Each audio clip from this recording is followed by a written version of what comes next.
Today is Friday, May 21st, 2021, and this is the IAFF bargaining meeting.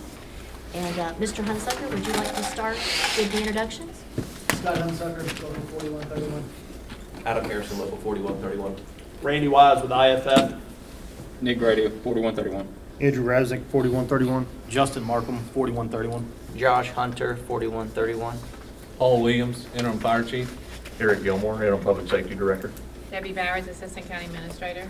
Kristen Buell, County Attorney's Office. Janice Gilly, County Administrator. Mike Vanamore. Janice Dill, HR. Nikki Powell, Clerk of Court. Crystal Rivera, HR. Okay. How you doing, Andy? That's it. This man was excited, so excited when he found out he's going to see you today. It's always a pleasure. We've done this several times before. We've sat at the same position. Yeah. Okay. Do you guys have anything you wanted to discuss first, or? No, Feel like you know, I wasn't here last week, but I listened in. I think we were at a point where there was a caucus. The county came back into the meeting with some changes to some of the open articles. I heard that you discussed it, but I don't think there was any agreement reached on any of them yet. And so I guess that's where we're at. Okay. So we spent some time, and talked about how do we bring things together. We felt like the scale that was produced last week and shown to us is something that obviously there's some acceptance or support from the board, at least as far as the structure. How can we bring things closer together? And I feel like there's some concern from the county side on trying to simplify the way in which our calculations are done, make things just easier to process for everybody. I would like to, if you can, maybe touch on some of those things, what maybe some of those issues are. We have some ideas, but if you could kind of hit some of those nails on the head for us, are you able to do that? So Nikki, you have the spreadsheet, right, that shows what goes into their calculations for their pay? As far as The spreadsheets that you currently use that has how many columns? So you're talking about the one that talks about the percentage of holiday pay that goes into, and then how it's factored in the 53 hours plus the additional 8 hours? Yeah, that spreadsheet that goes across to like double A or double B or something. is that the one that you just sent me, Jan? No, it's the one that you use to calculate payroll No, for she's fire. talking about what's in their CBA. You know what's in the back of the CBA that explains their pay? And yeah. then we've got the version that actually explains the craziness Yeah. on the side. Yeah, I've got that. So I think if you see this spreadsheet, you will understand about the complexities that we're talking about in Yes, ma'am. terms of every single different scenario for every single different fireman. okay? Absolutely, and I can appreciate. I know how much time we spend. I know. Explaining to our own folks Right. certain the minutia of it. So I can imagine sitting down with anyone else that has involved in the process from the county side. It takes a bit of time to understand the calculations. So if I think it would be better presented to us if you've obviously identified these things because of the difficulties you've encountered trying to explain to people. That would help us understand, what specific issues are there. I've heard the holiday conversion. I've heard that before. In our mind, it's pretty simplistic where we're at now and how it's done. But I would have to imagine if you really broke that down and explained it, I could see how it gets Well, muddy. There's another spreadsheet though that I'm talking about that's every single employee, and then it's every single. The matrix? Yes, the Okay, matrix. you want the matrix. Okay. I said.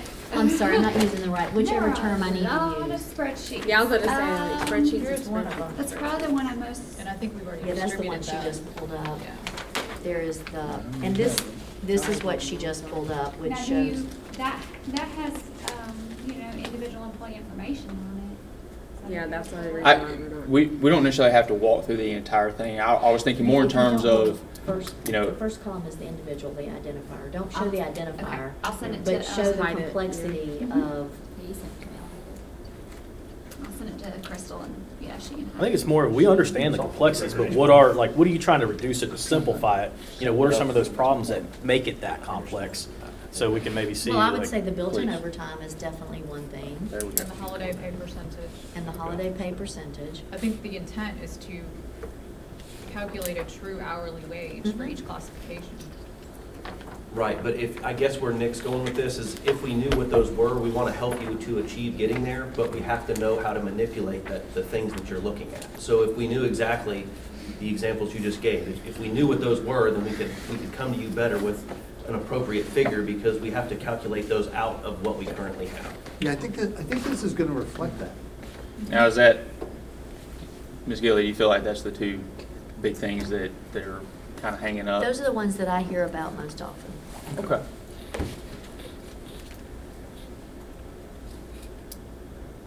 It's also really hard to pin down y'all's annual hours. Yeah. Oh, no, it's pretty simple. Would you like me to break it down for you? I have the math. The It's really big, it's 2340? simple. So we're based on 2920, 29.20, based that over 29.38. 3 years. We essentially work 2,673 straight time hours, 247 FLSA overtime hours. Wait, hold on a second. I really am gonna try. to record It's this. right here. It's, That's different from what we, so y'all work 260? 2,920 hours is what Oh, we're yeah, I based got off that one. of. Yeah, I got that. If you calculate that out, you average 2,673, and actually, if you want me to get exact, 2,672.6667 hours of straight time. Overtime would be 247.3333 repeating, which is, if you just round to the Super largest, close. 263.73, 247. I was super close when I calculated the whole week. I had overtime at 252. I like that number better. But 252 is on our long time. So we have 2 years of Yeah, 2 long, years and then of we have a long, short. one- yeah. Right. So you did the average. I- See? I see what you did there. Mhm. I think because it's such a huge spreadsheet, I've sent it to Crystal and it's just taken a while to get a in. while. Okay.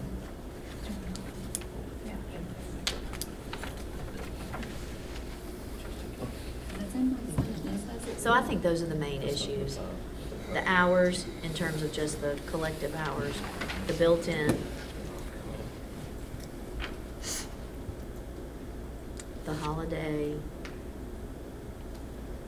Which is why we try to simplify the holiday and just say, hey, we're gonna increase your base rate anyways. So I know last It's- time, it's sorry, I just was kind of misspoke, it was absorbed, really right. I was really late in the game and I was, but when we did the force to scale, we didn't use the 975. We actually used the holiday rate and included a calculation based off the average amount of built-in overtime to delineate what your current base rate was. Oh, We used so that force to scale included built-in overtime as well?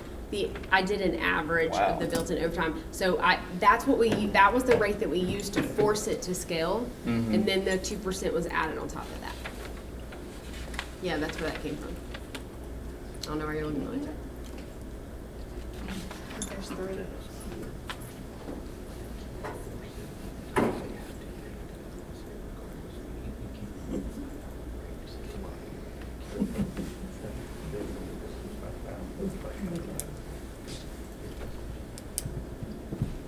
Yeah. Oh, yeah. Yeah, okay. Well, unfortunately, the longevity only applies to a certain amount of People. existing folks because we can't earn that anymore.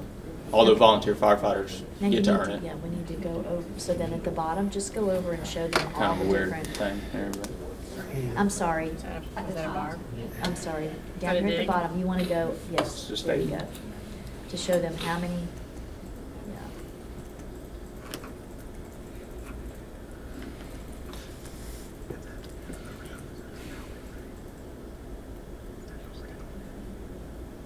Yeah. So it goes to CL.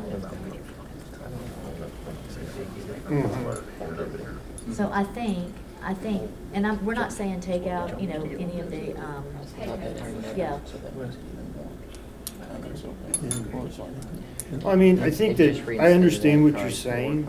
I think also some of it is a little relative to the perspective. Because what I see is like that whole spreadsheet is what's being used for all county employees, potentially.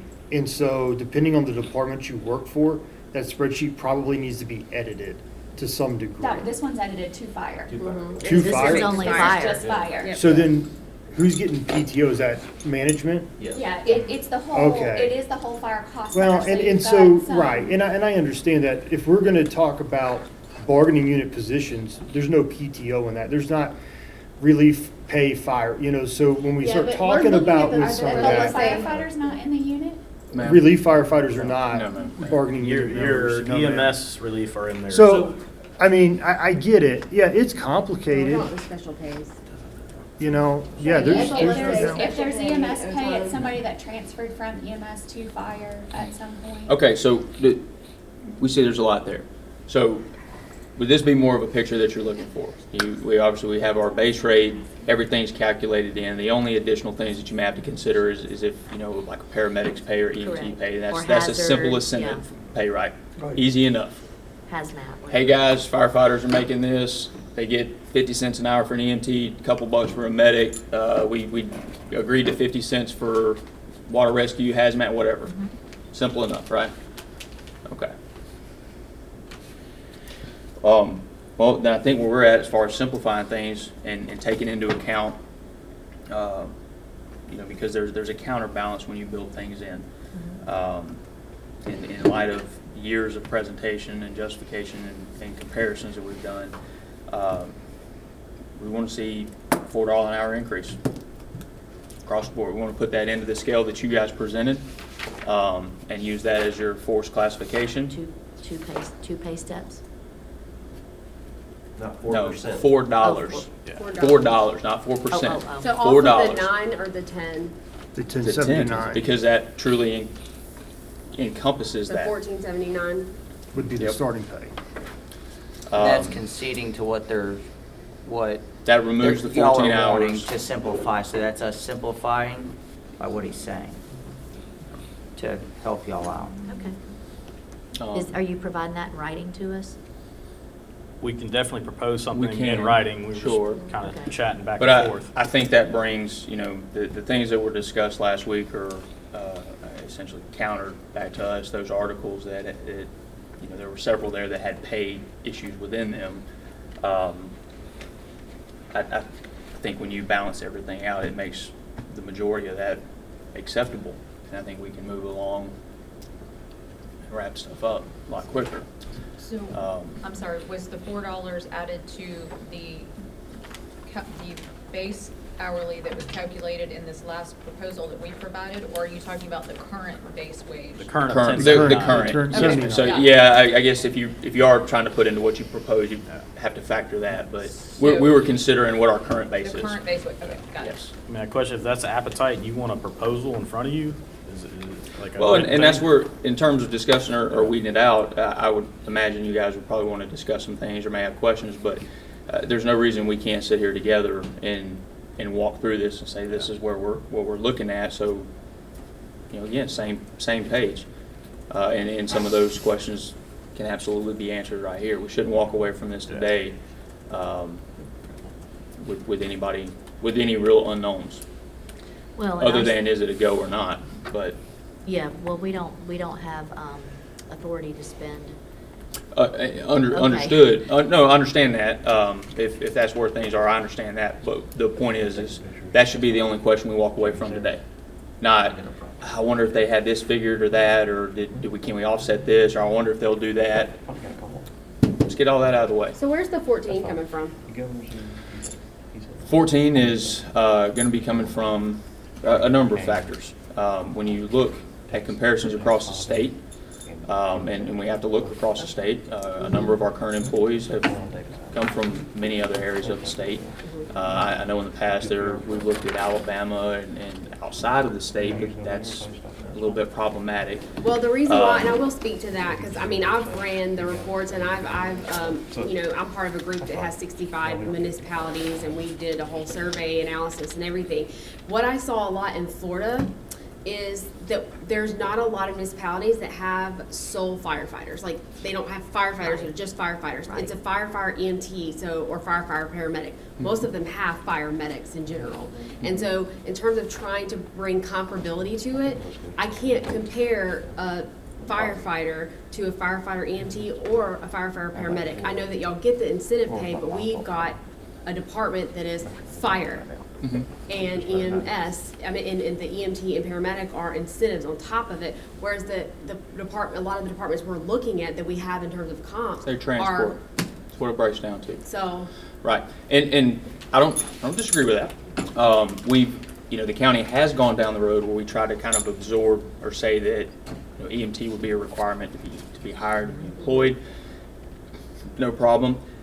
That was several years ago when we weren't having as significant of an issue with recruitment, and we had 0 applicants, and had to change that language in the contract.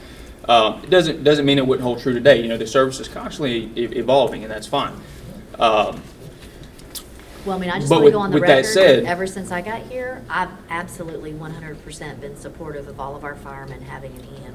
Right. An And minimum EMT. Listen, we're I not think it makes opposed your to department increasing. better. Right, we are in no way opposed to increasing service, increasing education, or that value. I That's fine. understand. But sometimes when you make a leap in something, there's an investment that's associated with that. The proposed language, this last language about EMT, there's a cost associated with that because it makes it a requirement to hold that certification, and there are a number of folks now that don't have that. So we're not opposed to that. I know it's not going to sit well across the board on our side, but it's betterment overall. So it's understood.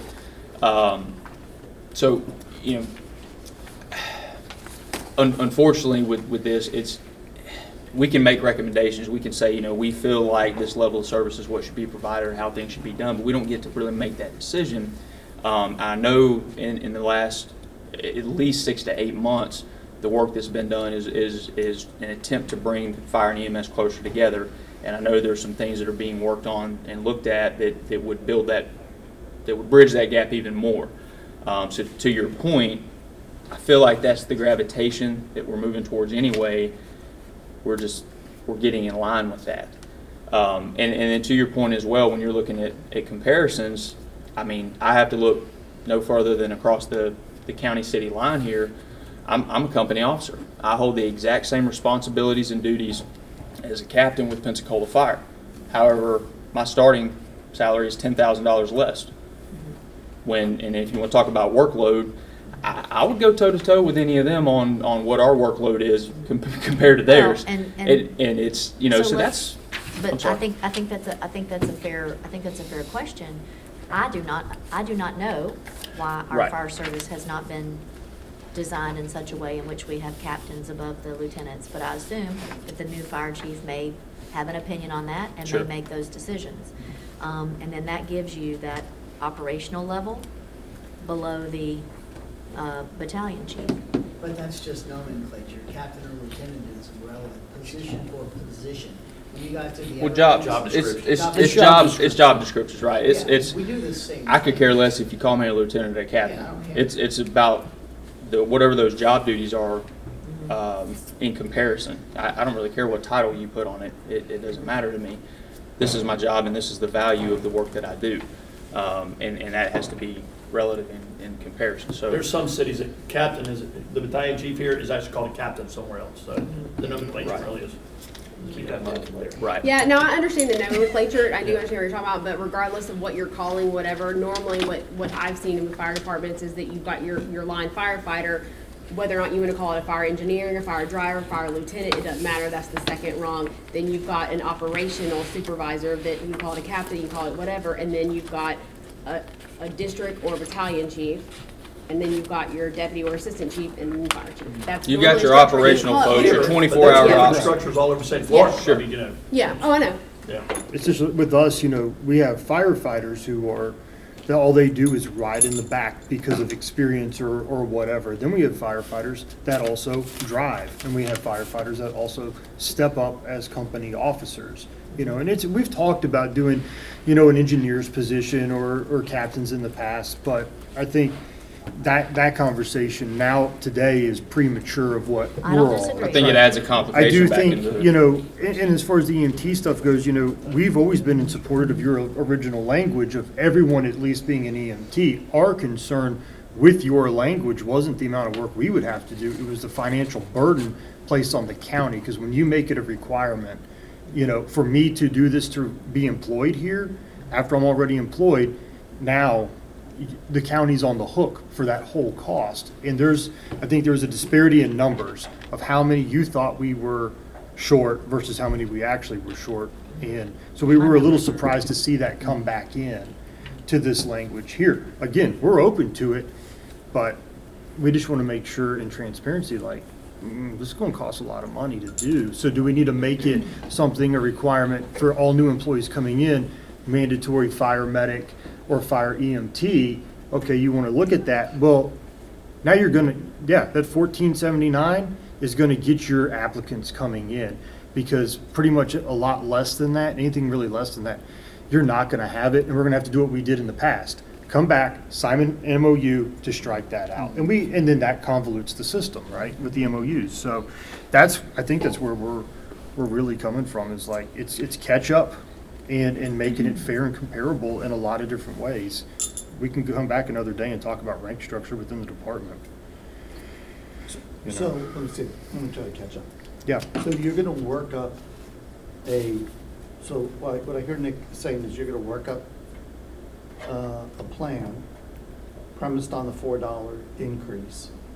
And we're gonna try to walk out of here today so that what we bring away, there's no ambiguity. So we understand it, and we can articulate it to the people that we have to seek approval from to agree to something at the bargaining table, like this.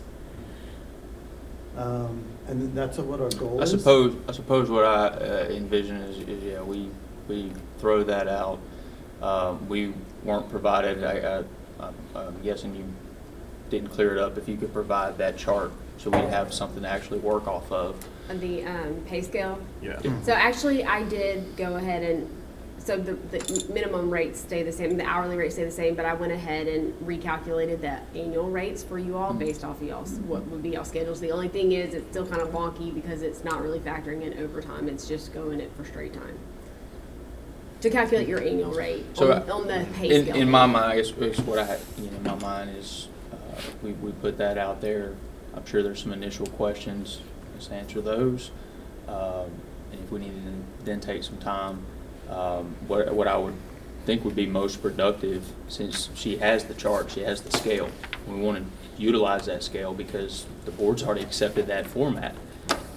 Let's plug that in, see what it looks like. And if that raises additional questions, if for whatever reason it comes out and you know, like, this is just, we went to different universes instead of different planets at this point, and then there's a counter at that point. Then let's have that discussion today. Let's get to a point today, and again be on the same sheet of music when we leave. So the unknown at that point is acceptance or denial from those that have to provide that. That's where I'd like to get to, and I think that step has to be taken before we can really get into the, discuss some of these other articles that are way related.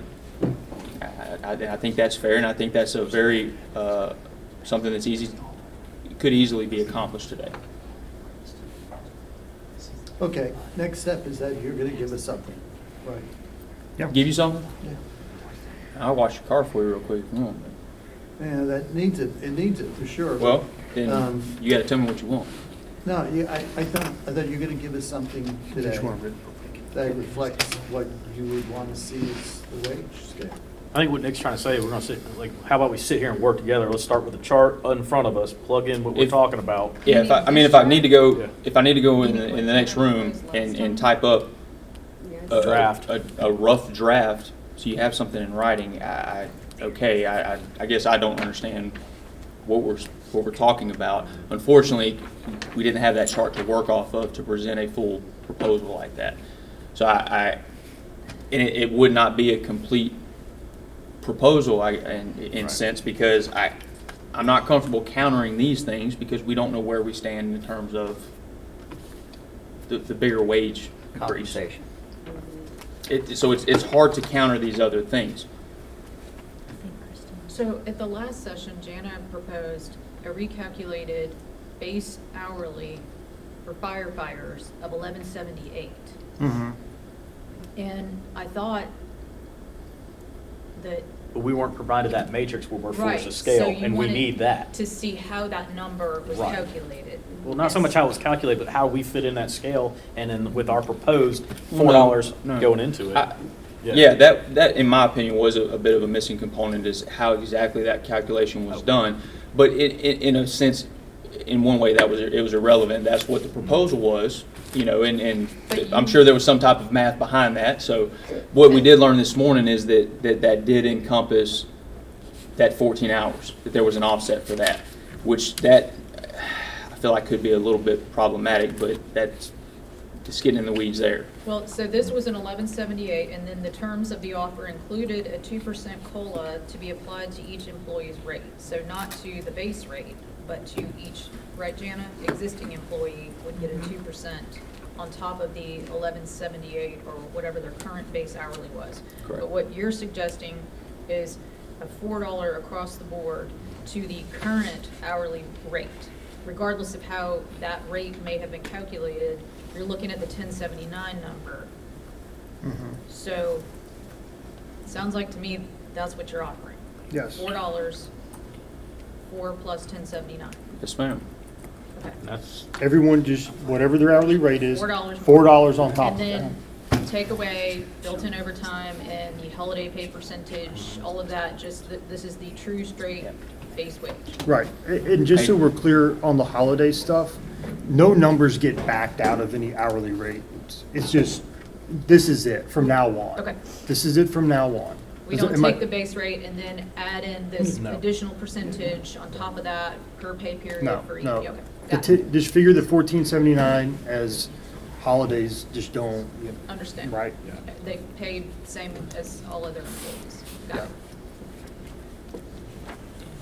I feel like I said that. I don't know if I said that. I feel like I did that. Well, and in our last holiday article offer, let's see, that included, It was like 12 hours if you work the holiday. right, for For 12. 24-hour shifts.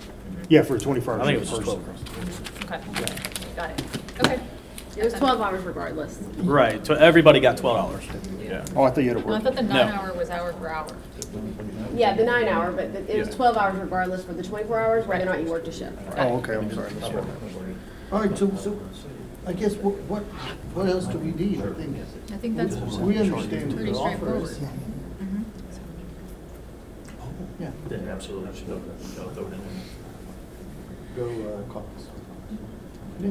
Can we have the chart, the pay scale sent to us, please? Yeah, I'm trying to open it. It keeps telling me I can't open it in protected view. I don't know, it's being weird. I'm working. To say yes. Okay. All right, so we're ready to break. Yeah. All right, so Dan, we're I don't gonna, want you to say Well- something that you haven't That's said. a one. I know. I mean, You need to set it properly. just ask you, Ms. Gilly, do you feel like you have gotten to a point, do you feel like you've gotten to a point where you could settle today if we arrived at a number?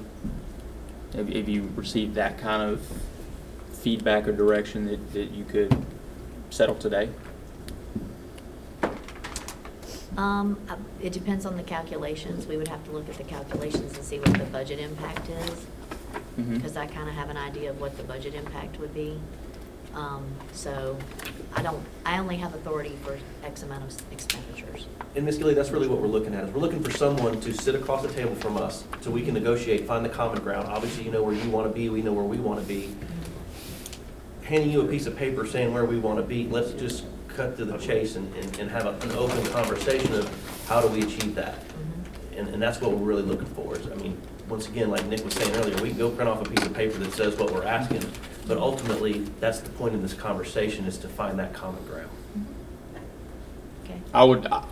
My goal, I would love to leave this room today with a unified proposal that we have both worked to put together. That it's not just one side or the other has to eat something, that we work together to come with a unified proposal. That's the goal that I'm really looking for. And for more reasons than just achieving a better wage. It's, you know, like you said, you have people you have to deal with, I have people I have to deal with, and okay. Is there anything else you would like us to consider Well, while I we think step all out? those open articles are the. It is. I just wanted to offer anyway, if there was anything. No. I think that's it, the open articles and the. Yeah. Well, some of the things we discussed, We with did. that hourly rate, concludes some of those articles on its own. Well, I will ask this one question. With Article 6, you know, you had provided us with the counter. We had asked, where you struck some language, and we said, we appreciate that. Can we still have the original chart back? And you said you were going to consider that. So, Actually, I thought Where you are said we you had a at? different chart. That what you We sent were us working was on something. right. Okay, yeah. okay, so that's not completed? What was Okay. there was something else too. We were working on and trying to put together. The Thanks. Oh, the Yeah. other employment form, Ma'am? I believe Yeah, it the was. outside. Oh, yeah, that- And that the board, was the board voted for that yesterday, right? yesterday. Yep. Yeah, so it'll just be in Power DMS and, Okay. and it's, it relates to the current code of ethics. Since we don't have a new code of ethics, which is fine. I know we were kind of debating over the Union League AB Bank that.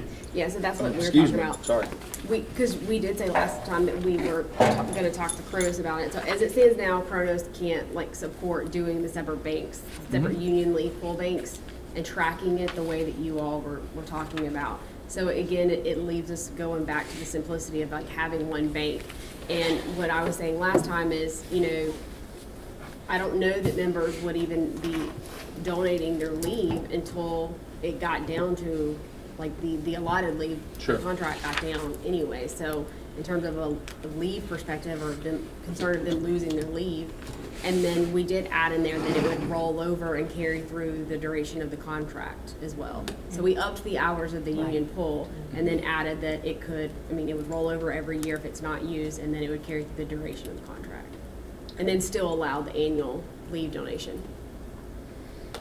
Okay. Understood. I think it's understood, you know, Mike, last time you were here, that the conclusion of that day, I made statements along the lines of, we're essentially told at every turn that we're broke, we have no money, we can't talk about pay, we're not at that point yet. Okay, so we've tried to be creative and adaptive to benefits or privileges even. Right. That are creative, that would help promote retention at least, to stop some of the hemorrhaging that we were experiencing. And I ask that when we return, we cut to it and we either have a real conversation about real wage increases, or that you guys work with us and be creative in some of those aspects. I feel like it's clear that the plan is to discuss wages. What we've provided, or what we've asked for today, is absolutely what I would consider to be a real wage discussion. So if there's any feasibility to that, or working for something along those lines, obviously a lot of these creative ideas aren't necessary. Okay, You know, I got so, you. I understand. We brought up the other thing, I don't know if you got an answer on, we were talking about that 14th holiday this year. And I know you had your position in terms of how the contract was currently interpreted. We have ours, but that would be something else maybe to do when we come back. Okay.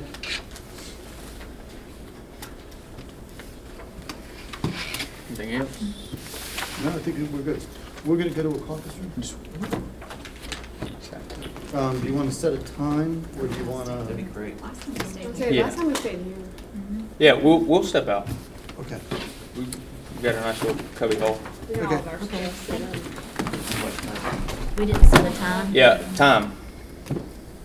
It's 10:20 now. We probably set it for me. I almost wanna say maybe 30, 45. Why do we say 11 o'clock? I thought I'd keep it Okay, simplistic, we're so I good. just said the hour. All right, so, we understand what you've suggested, the $4 increase. We think we costed it out at 1.4 million. But that was quick, and, we probably need to spend a little more time on that number to make sure it's correct. Yes, but it's still significantly higher than what we proposed to the board in terms of overall cost. Well, any legitimate corrective agreement to correct wages is going to be more substantial than what you costed out. What you costed out comes in less at what the last across the board COLA was for all employees a couple of years ago.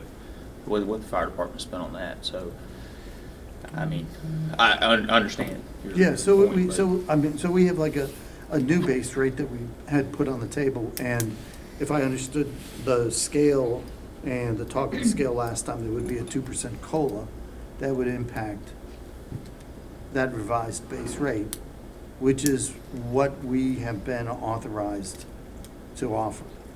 So is there, so I guess we have a couple paths forward. One is that,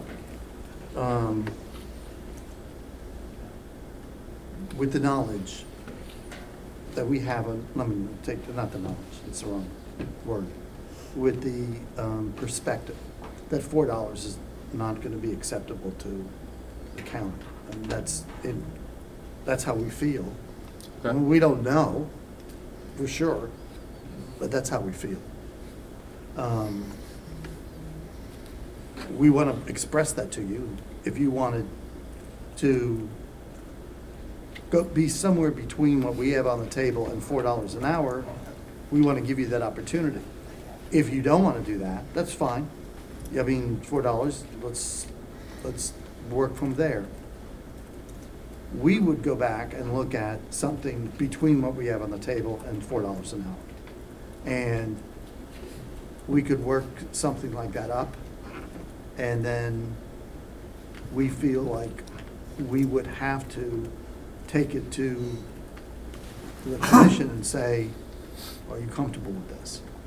And I think those are the paths forward. We want to give you an opportunity to modify or not modify what you put on the table. And if you do not modify it, that's okay. I think our thought process would be, we would work on some kind of potential compromise between what we have at the table now and what you just put on the table. We don't really know what that is, though. We're gonna have to work on that and work on the money. And then we would have to, instead of just shooting in the dark and saying, here's something we're gonna put up on Sure. the screen, and we don't know if this is gonna fly or not. We think it would be in everyone's best interest that we see if there's an acceptance of that. Mhm.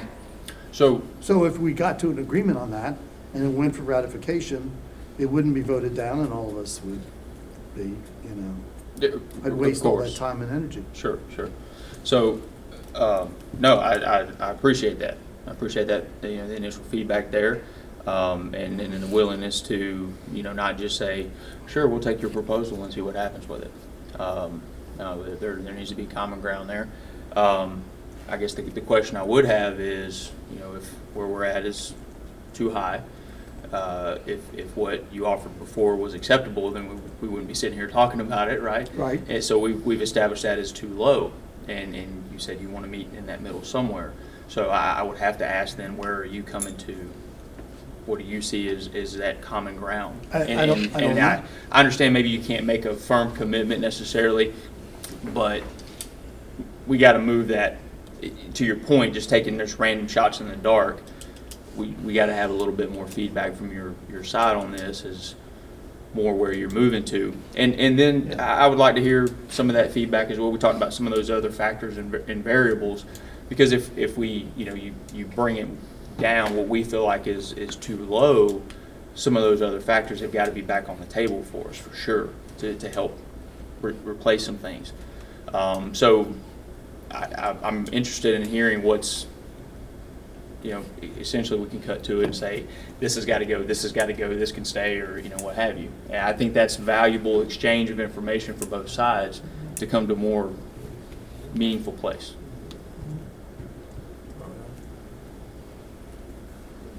And I understand the concern, if the approximate cost valuation is 1.4, I get that.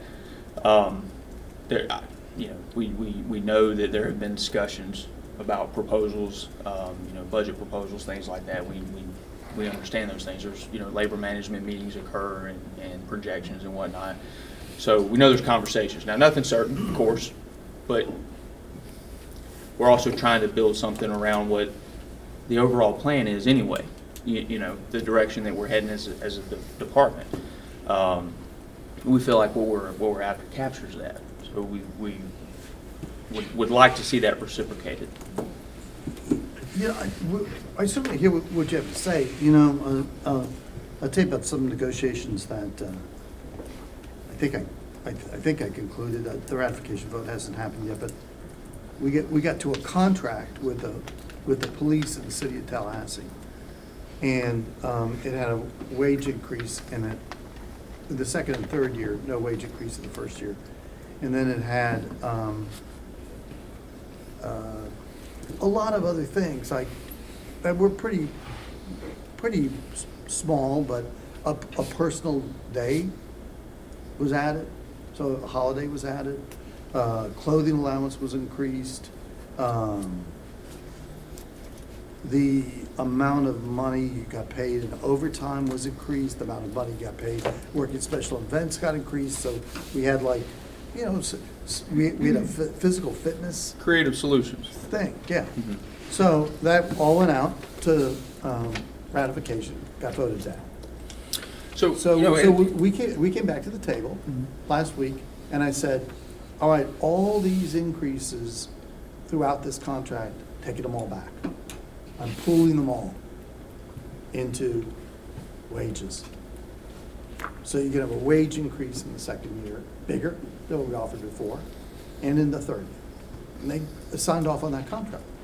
Now, they haven't ratified it yet, but I understand what you're saying. I mean, sometimes to fund a wage increase, you might look at not funding some of the other things that you requested. I get that. And the other way around, what you're saying is if we can't do a wage increase that you think is, from your perspective, meaningful and sufficient, then you're going to look at trying to make the contract more generous through other benefits. And there's a difference, call it wage balancing benefits, if you will. There's a difference in balance. There's a difference in taking all those little rights, privileges, benefits, and rolling them into wage. But at the end of the day, nothing really changed. Your total compensation didn't change. And the reality here is that we feel that we have clearly identified through our information over the years that there's a discrepancy there that has to be addressed. Now, we're absolutely open-minded to any type of wage balancing procedures that we need to get to simplify things or make things easier. But that progression still is an issue and we feel like has to be pursued and is more than justified. So that's kind of where we're at there. And I appreciate that. And one quick thing, you mentioned something about, fitness. We do have a fitness incentive currently that we have missed out on the last couple of years. That is an earning potential. It's a really very small thing, but we feel like it is incredibly important. It's important enough that the department itself has invested money to put into that and certify folks to do those things. Now, while we recognize it's certainly not the department's fault that we lost our previous, peer fitness trainer, and it took some time to coordinate, acquire funding, and put more through it, it's still a tangible benefit that was lost. At this point, for 2 years, we're approaching 3, not by administration's fault, just a lot to deal with, but that is still a tangible benefit that people have had to give up, and I guess I asked for some understanding and leniency or from you guys that take that in good faith, that's us trying to work for a better cause overall. And there have been a few occurrences like that where, by the book we could file grievances and muddy the waters and just complicate things, but again, trying to work as one department, as a county team, we really have tried that. Yeah, and I'm not speaking on behalf of the county, but like my philosophy is that all these incentives and all this other pay that are found primarily in law enforcement and firefighting contracts, I think they're all good things, if it's a fitness incentive or an education incentive or a training incentive, I think they're all good things. I mean, they all motivate good behaviors and improve the quality of the service. I get that. I also think that sometimes that gets sort of attenuated, and then I know our situation might be a little bit different, but in some places, then the starting pay kind of gets affected by that. Mm-hmm. And, somebody coming in to be recruited for a job, they tend not to say, what's the fitness incentive, by the way? Sure. They say, what's my starting pay? Sure. And so you can run into a problem after a while. I would say if you look through our contract, there are not a lot of articles besides the fitness and wellness program where there's incentives in doing stuff, right? We don't get incentive pay for USAR hazmat. We get it currently for EMT and paramedic. There's not a lot of extra ways besides working overtime to earn extra money.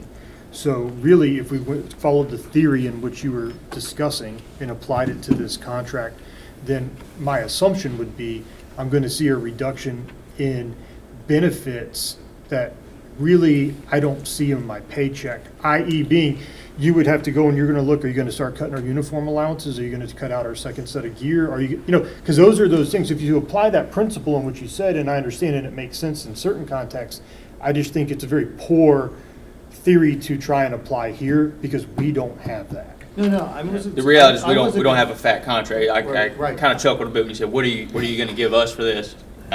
Well, man. No. I wasn't suggesting that I was going to. No, I just want to make that clear. Yeah. No, I think we've But- conceded some big benefits, one of them being the 14, hours of FLSA overtime. Because while it's over the minimum, that is something to simplify. We're all in the favor of simplifying things, but we can't do it to the detriment. And, like Nick said, we're comfortable with the 14 hours coming out at the rate that we proposed. You drop below what we proposed, the 14 hours is going to come back in there, right? We're not in violation of the law or any of that kind of stuff. That's kind of it. So that just really needs to be understood very clearly and very well. You were at 1178, don't come back at 1185 and say this is our middle ground, because that's not going to be acceptable. And we look simply just across the hallway. Last year there was a very clear problem identified with EMS. It's still a problem with EMS. So maybe this isn't a great point, but it's still a significant issue, recruitment aspect.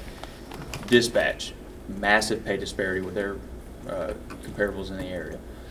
They were given very substantial raises, especially dispatch, to incentivize the recruitment aspect. Large percentage increases. EMS the same. EMS also has been called back in and presented with this scale plan, so that's an additional thing. So these were substantial increases to to the starting pays with our public safety counterparts, and we were never presented the same thing or anything at all for that matter to associate with that when we in fact had the exact same problem. And that problem has absolutely shown itself now with the number of vacancies that we have. We have some recorded data, I guess, to see we're having a problem hiring people. I mean, you commented to that yesterday in the meeting, that how many applicants we've had, or applicant we've had, you know, so I understood last year it was kind of a hard debate. I know you guys say you have a recruitment problem, but, you know, the numbers, we're going to stand our ground. Well, I retention as think it's well. more clear now. Retention clearly As well, has become which is we've lost a lot of minorities and stuff like that, which I know we're trying to get, and they've all left. And the number one reason is pay. And I guarantee you, if they did exit interviews, which I'm sure they did not, they probably would tell you the real reason they're leaving. It's pay. You know, and so, anyway, I'll get fired up. right. Can So I ask- I would ask that that's a significant thing that's being examined, not just by this team, but by the entire body, is, you know, not knocking. I mean, dispatch had a significant problem that needed to be addressed. EMS had a significant problem that needed to be addressed. But how is it that those problems were addressed in a substantial manner, but they never even tried to sit down with us and discuss it? They never offered anything at all. And now we fast forward to this year, and they're being offered the same thing that you presented us with that chart.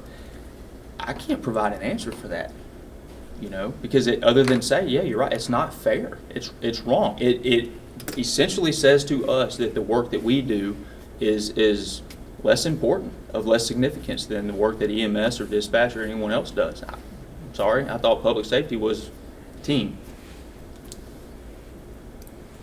Okay. I have a question. Yeah.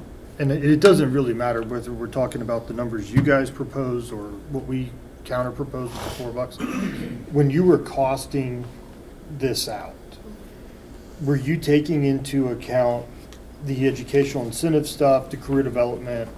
So in yours also, so then it wasn't even factored in of like the $300 and some thousand Because dollars? there's no way to really factor in, the incentive pays inherently by nature are incentivized based off of the person's individual. So there's no way for us to really factor in who's gonna, you know, be assigned to this, or who's gonna, you know, get the education incentive. I mean, Okay. that's why we couldn't include it. But- mean, I got But you. no, No, but I'm just that's- asking how you came to the number, because if I sat down with it, I would do it a little differently to include some of that stuff. Because some of it, yeah, and you you do can't, have. I'm always more than welcome to people like But that's- tossing it I out just in wanted to know different your ways. method. That's the exact feedback that we were looking for. So, hey, we're That's looking all. at this. Guys, I know you said a lot of these things were agreeable if we're gonna talk $4 an hour, but there's no way we can roll this stuff in too. We're gonna have to, you know, this is gonna have to go away. That's the kind of feedback we need to get to arrive Yeah, if you're at telling me that point. 1.4 million, but you're saying, oh, no, we counted for all these people to be USAR and X number for hazmat and all That that. was based off the base rate. So we Yeah. took everyone's current base rate, like wherever you are now, Mhm. and transitioned it based off the proposal and that's all we factored in. Yeah. So we already know that cost is not even representative of what the true cost is, and we're aware Sure. of that, which makes it even more compounding because it's, you know, and we've said that. So the thing is, we talked about this last time, talking about middle ground and trying to come Yeah. to a compromises. You all presented us with a progression that has a 6% increase. And so what we did is similar, but our progression is tied to the incentive for people to kind of better themselves and what have you. So, you see what I'm saying? Well, I mean, but so is ours. Yes, but I mean, How is Not as- ours not? not as, so ours is provided, different types of incentives would incur different fees. Y'all's was across the board, like a 6%. Well, yeah, but, so that is counterintuitive to this entire side of the room's argument of simplicity. Because we even got into that, because you were talking about, well, there's these half or quarter steps that would exist within this thing, and when I pull mine out, it's either you fall into this category or this. There's no ambiguity in it. It's straight up. This is how it goes. So what I'm trying to understand also and wrap my head around it, I get what the board approved structure-wise. It's somewhat similar to this, so we're not that far off structure-wise. Number-wise, that's another story. Correct, that's the point I was trying to make. Okay, but they're two very different things. But at the end of the day, when you want to talk about implementation and how it's all run, you want to talk about the simplest thing all day long. The structure of this beats yours 10-1 every single time, as far as the fire department goes. So, But I think the point that this been made Right. through in this room and even outside of this room is there's a difficulty in creating the buy-in with those that need the buy-in. Sure. Because there's such a larger picture of consideration outside of just our own, and we want to try to be respectful of that. And that's where we bring in, attempting to utilize the chart that we know the board had already adopted, at least that framework. We want to be respectful of that and try to acknowledge that. Of course, to Andrew's point, this chart, the parameters of it are through several years of feedback back and forth at this table, conforming down to that number of steps in the way that it's done. And of course, in our eyes, we feel like it's pretty cut and dry, straightforward. But it's again being respectful of the fact that that's not applicable to all county employees when we understand it. So I think there's obviously there's a valid consideration there based on the amount of work and time and energy that's been put into that. It's hard to just walk away from, let it go. But we are trying to, in the effort to find that common ground. But we do need to have that feedback. You gotta get somewhere. Let's caucus 15 minutes, then give them the verbal, and then break lunch, and then they can maybe try to get that whole time. And have y'all had a chance to review any of the other articles that we? Well, we have, and yeah, some of that, again, to go back to the point, that feedback of, hey, yeah, we took these things out of that calculation, that's important enough. I think if you give us 10 minutes, we may be able to come back and maybe counter like you were saying. Okay, good. So we can at least come to a little more common ground. Before our lunch. Yes. Then we can talk about it at Before our lunch. lunch? Yeah, you said, so you're on to come Got it all? back in 10 minutes, or y'all? Yes. Yeah, okay, that's what I Because we would thought. prefer that Give me y'all an offer. discuss it after. We show up on time. Okay, I was told that you were stuck in traffic.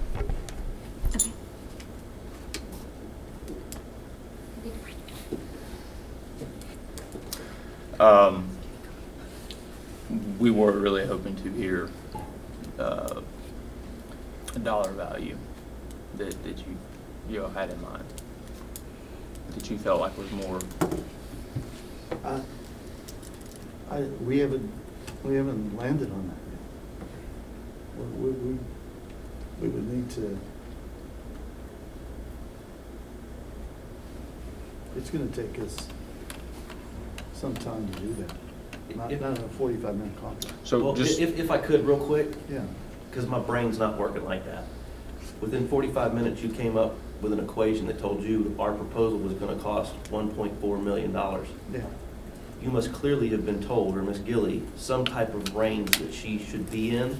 So why don't you reverse the math, and in 45 minutes, you should be able to come up with an hourly rate that would fit that calculation. Because what Ms. Gilly had stated, there's not a range. What they approved was what I we understand, presented. but there's something plausible that she feels that she can take back to the commission that would hold some weight with some explanation. My point being is, you just figured out 1.4 million in 45 minutes. After lunch, why can't you do reverse math and figure out what the hourly rate is that you feel would be plausible to take back to the commission? That's just a question. and as I stated earlier, we recognize any type of meaningful agreement is going to go outside of the bounds of what was authorized. But where we should lend weight to that is the fact that projected budgets and conversations and working towards the future is more in this outside realm. Again, we understand nothing's a certainty, of course, but we also understand there are avenues available, funding streams that have come in that have been were utilized last year to address some of these significant wage disparities that could certainly be applied again and would provide, call it breathing room to determine sustainable budget. You know, so we understand those things. We know that you understand those things, and we're asking you to just build a plan uniformly with us that follows that path. Yeah, we I'm a understand. little confused. I thought y'all were gonna come back with some number that we could chew on during lunch and then talk about it later, but you didn't come back with a number. We got it. We got it. We got the number. Yeah, Because what you're saying is all she did to figure out that number was add a column to an Excel spreadsheet and multiply it by 4. I mean, that's not hard. I guess my point is we keep coming up with numbers and ideas, and we're looking for some feedback to that common ground. We offered you a $4 an hour number, but our and you said, expectation okay, we that- need to meet in the middle. Well, throw me a number that Well, our needs- that you expectation feel is meets in after the that middle. caucus, y'all are gonna come give it to us, and then during lunch, we'd have the opportunity to, like she said, chew on it, and then determine whether or not we have a We number will. that's We amenable. will. We'll get there. So- We will. yeah. If So- we can. So, We have so- ours, we just want to see So what down, well, okay. I understand, it- I understand what you're asking from Sure. us. I understand that. And so if I was in your chair, I'd ask the same thing. I know you want to know that, but this is how the process has to work from our perspective. When we put a number out, when we say this is like going to be what we're going to float, this is our target, we own that. We own that number. You can come back and say, you guys threw this number out, and now you're not standing behind it.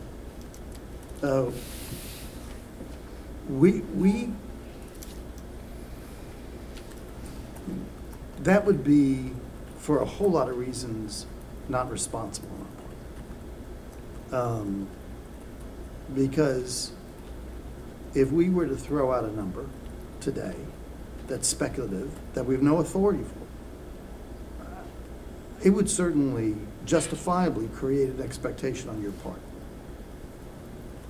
It would also be a statement on our part that we believe that number is reasonable.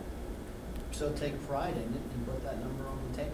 So We've done what we nothing but do. give, and we've Yeah. had nothing given in return. Well, no, I think we gave a new base rate Nothing and a substantial. 2% COLA. You didn't like Well, it, you don't have I to think, Mr. like it. Matamore, the point ultimately is, and I respect and agree with your argument on responsibility, but is severely irresponsible to walk into negotiations with only one number and continue to say that you want to negotiate. Because that isn't negotiations. That is, you threw this out and then concede, and then we'll tell you when you've made it to where you want. So, Well, okay. do I make sense in what I'm saying as far as the responsibility on your part to walk in with a top and bottom, right? Yeah, yes and no. Is that not how negotiations work? No, they can work that way, but at the Okay. same time, what we did was, we went and basically said, what's the number? We're not playing games here. We're not giving authorization at a particular new base rate of pay with a 2% COLA, and we came in here and said, it's a 1.5% COLA, and we're keeping 5% in our pocket, and 0.5, and we're gonna bring that out. No, but that's what you're asking us to do. No. I'm not Essentially, asking you to- by asking us to lower what we did without throwing out a counter to us, that is exactly what you're asking us I to do. didn't ask you to do that. You're implying it. No. I What gave did you you ask us to do? options. I gave you options.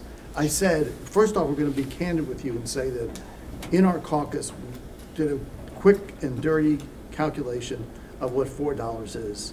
We think it's like 1.4 million. We'll take that back, but we don't think that number is gonna fly. We're pretty certain that number is not gonna fly. So we're not, again, playing some kind of game. We're being honest with you. That's what it is. Now, I said there were a couple paths forward. You can let us go back and think about the difference between where you're at and we're at, and whether there's some space in between there that we could then identify, take to our people, and see if they have any kind of stomach for that. Okay, that's path one. Path two was, if you wanted to, you could take this opportunity and say, all right, we hear you that you don't think $4 is gonna work. We wanna modify that and say $3. I'm giving you that opportunity. I'm not asking you I'm not demanding you to do that. You don't have to do that. You can come back in today, right now, and say, no, we're on 4. We think 4 is the number. We think 4 is fair.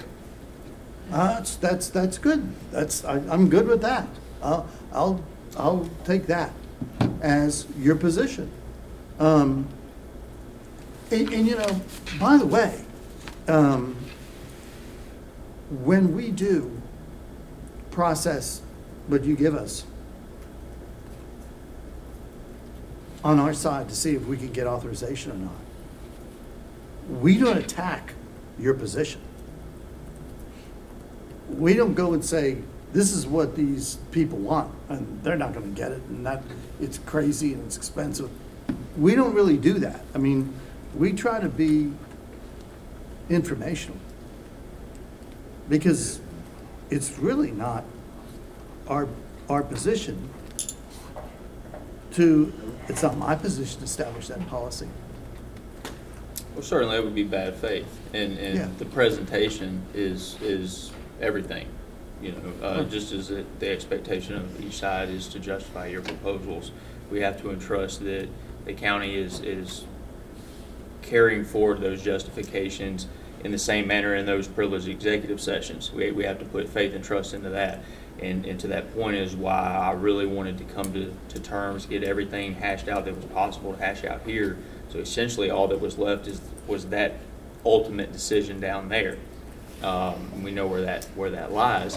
And it assists with that good faith that we left this room in agreement.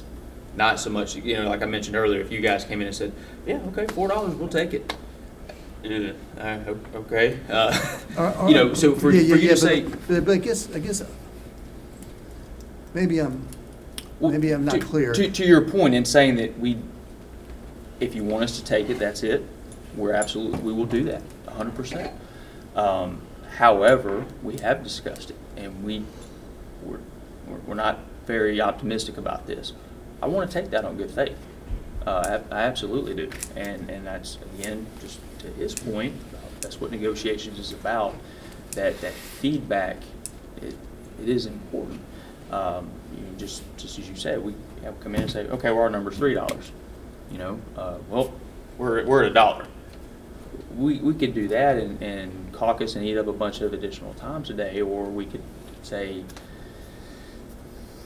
we feel a lot stronger somewhere in this range. You know, even a range would assist us in coming into the plane here, and that's essentially what we're asking for. And if that's just, you know, not an option whatsoever, you just can't reach that position. Okay, then let's say that, and you know, we'll move from there. And the only reason I asked for to give me some feedback of where you're at is just to help with the time issue. We can keep caucusing and come back in and come off 50 cents. And then we'll go back out there, we'll come off another 50 cents. We'll go back out there. That's a waste of time. You have to be in a ballpark of what you considered would be acceptable, or you wouldn't have told us to go back out there, come back in here and have an idea. At some point, you're going to be like, okay, yeah, I can take that to the commission. If we're not even in a ballpark, that you're not even willing to go to bat for that to a certain degree, then we just need to know that, and that would be fine. Right, so, right, now, what I do is I honestly, and without taking or expressing an adverse opinion of my own about what you offer, back to people who are authorized to make the decision. Sure. And I try to do my best. I think the manager does her best. I think Kristen does her best to articulate why you are asking for this. And we feel an obligation to do that for a lot of reasons. I mean, not just to be nice people, but we figure someday you're going to have opportunities to express your motivation yourself. And an elected official does not like to hear that for the first time from you. the worst thing I could do is for them to say, Madam, why didn't you tell us that? We don't like getting down the road. We don't like getting blindsided. We don't like hearing about this. So we all try to do our best to express exactly your motivation, why you're asking for what you're asking. And if I could just add to that, I would only assume, and I hope that I would be correct in stating that you have a vested interest in trying to find people to work for this fire department, period. Well, yeah, sure. And you as management have to come to a conclusion at some point of what that's gonna be. Right, right. I can tell you it's not 1079. Right. It's clear, she made a presentation yesterday that nobody wants to work here at 1079. So Right. that is not the answer. So we can keep coming to the table with what we think it is, but from a management side of the house, what do you think it is? And we should be able to tell you like, hey, yeah, I think you're close. I think that you can get people here for that amount of money. Or you're gonna run into the same problem you're having right now, and it's only gonna get worse. And so that's kind of where we're looking at is where do you wanna be with that minimum salary? And that helps us work that from that point where everybody else needs to be. Don't you think at some point the commissioner's gonna ask you that? Look, if nobody's showing up for an open, day to come apply, as a commissioner, I would go, well, man, what is that number, right? I mean, they should ask you that. And you should have that number ready to go, right? Yeah, absolutely, Yeah. Randy. But that's a conversation between the manager and I and the commissioners in an executive Certainly. session. Certainly. Right, but we can help you get there, right? I mean, these men are concerned about that, the same issues that you would have. Right. But, okay, so obviously we go through this process, we get a number that we put on the table, and it's not satisfactory. Okay, you put a number on the table today. We have, we can say, oh, we'll just take this $4 back. And it's not our inclination to do that, because we don't think the $4, I think it's gonna be dead in the water. And that's fair. And I appreciate you saying that.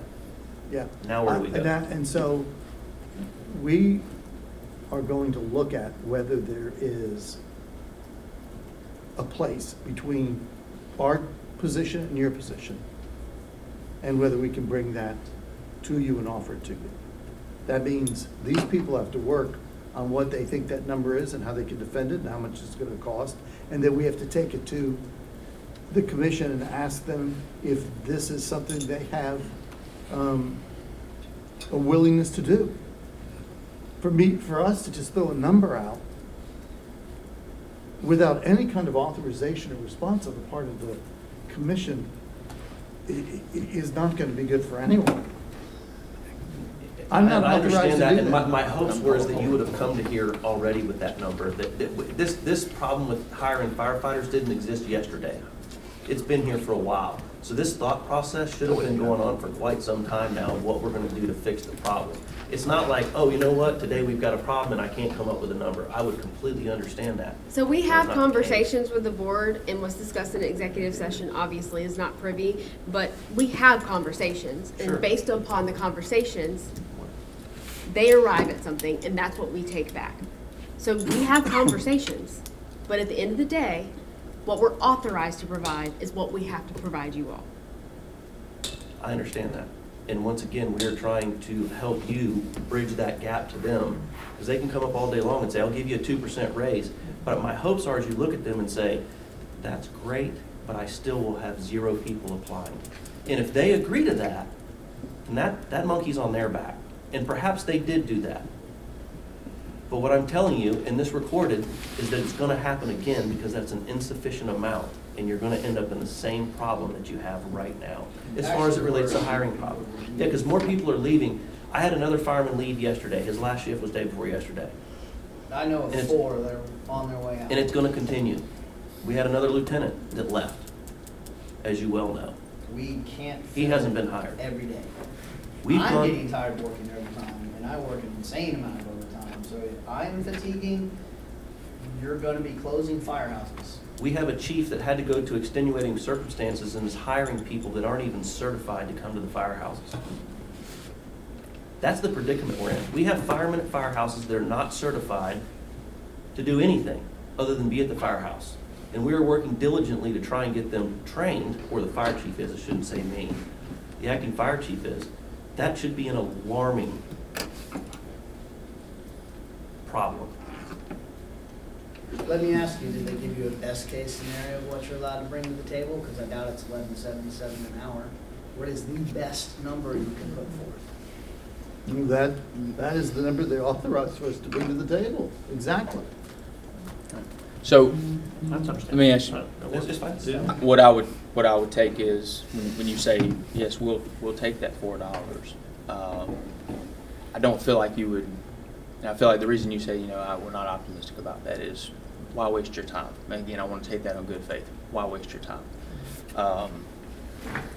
Again, knowing some of the things that I know in terms of, through labor management discussions and trying to help work with management, projecting for the future, the upcoming year, things like that, budget cycle, all that good stuff, there seems to be support in working to obtain something well outside of what is currently there.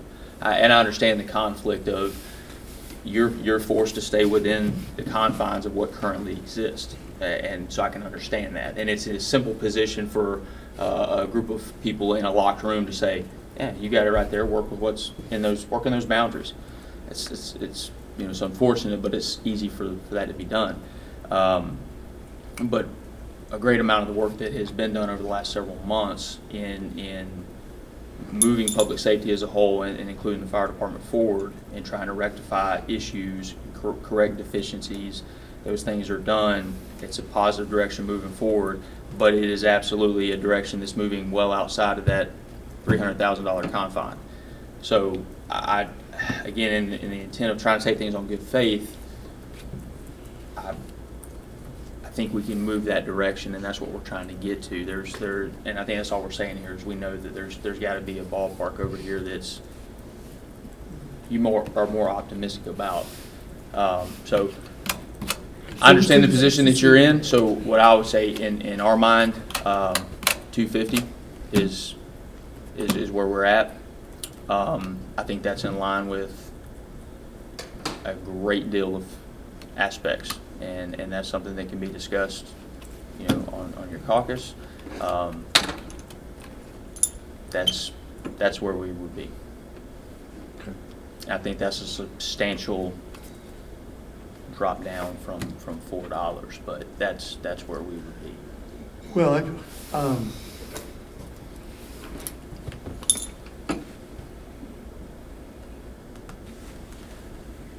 I appreciate that. I will say this. I think there is some value in your having asked for $4. I think that's reflective of a number that you think is the correct number. I mean, this is the way that I would see us proceeding is we would say this is where we're at. We're at this base number on our chart, 2% COLA. That's been rejected. The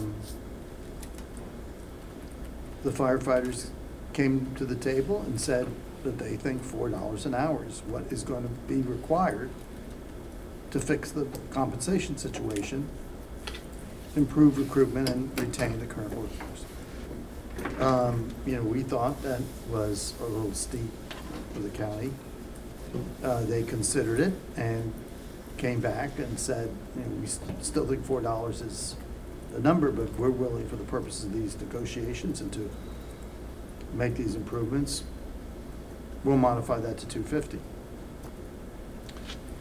Then on our side, we're going to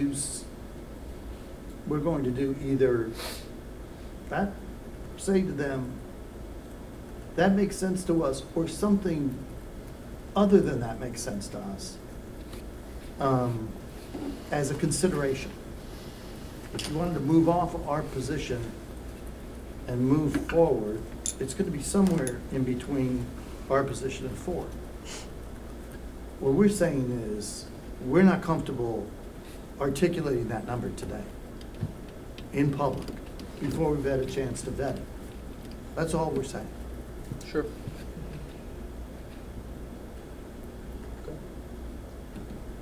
So I guess feedback or what I think would be important to get to.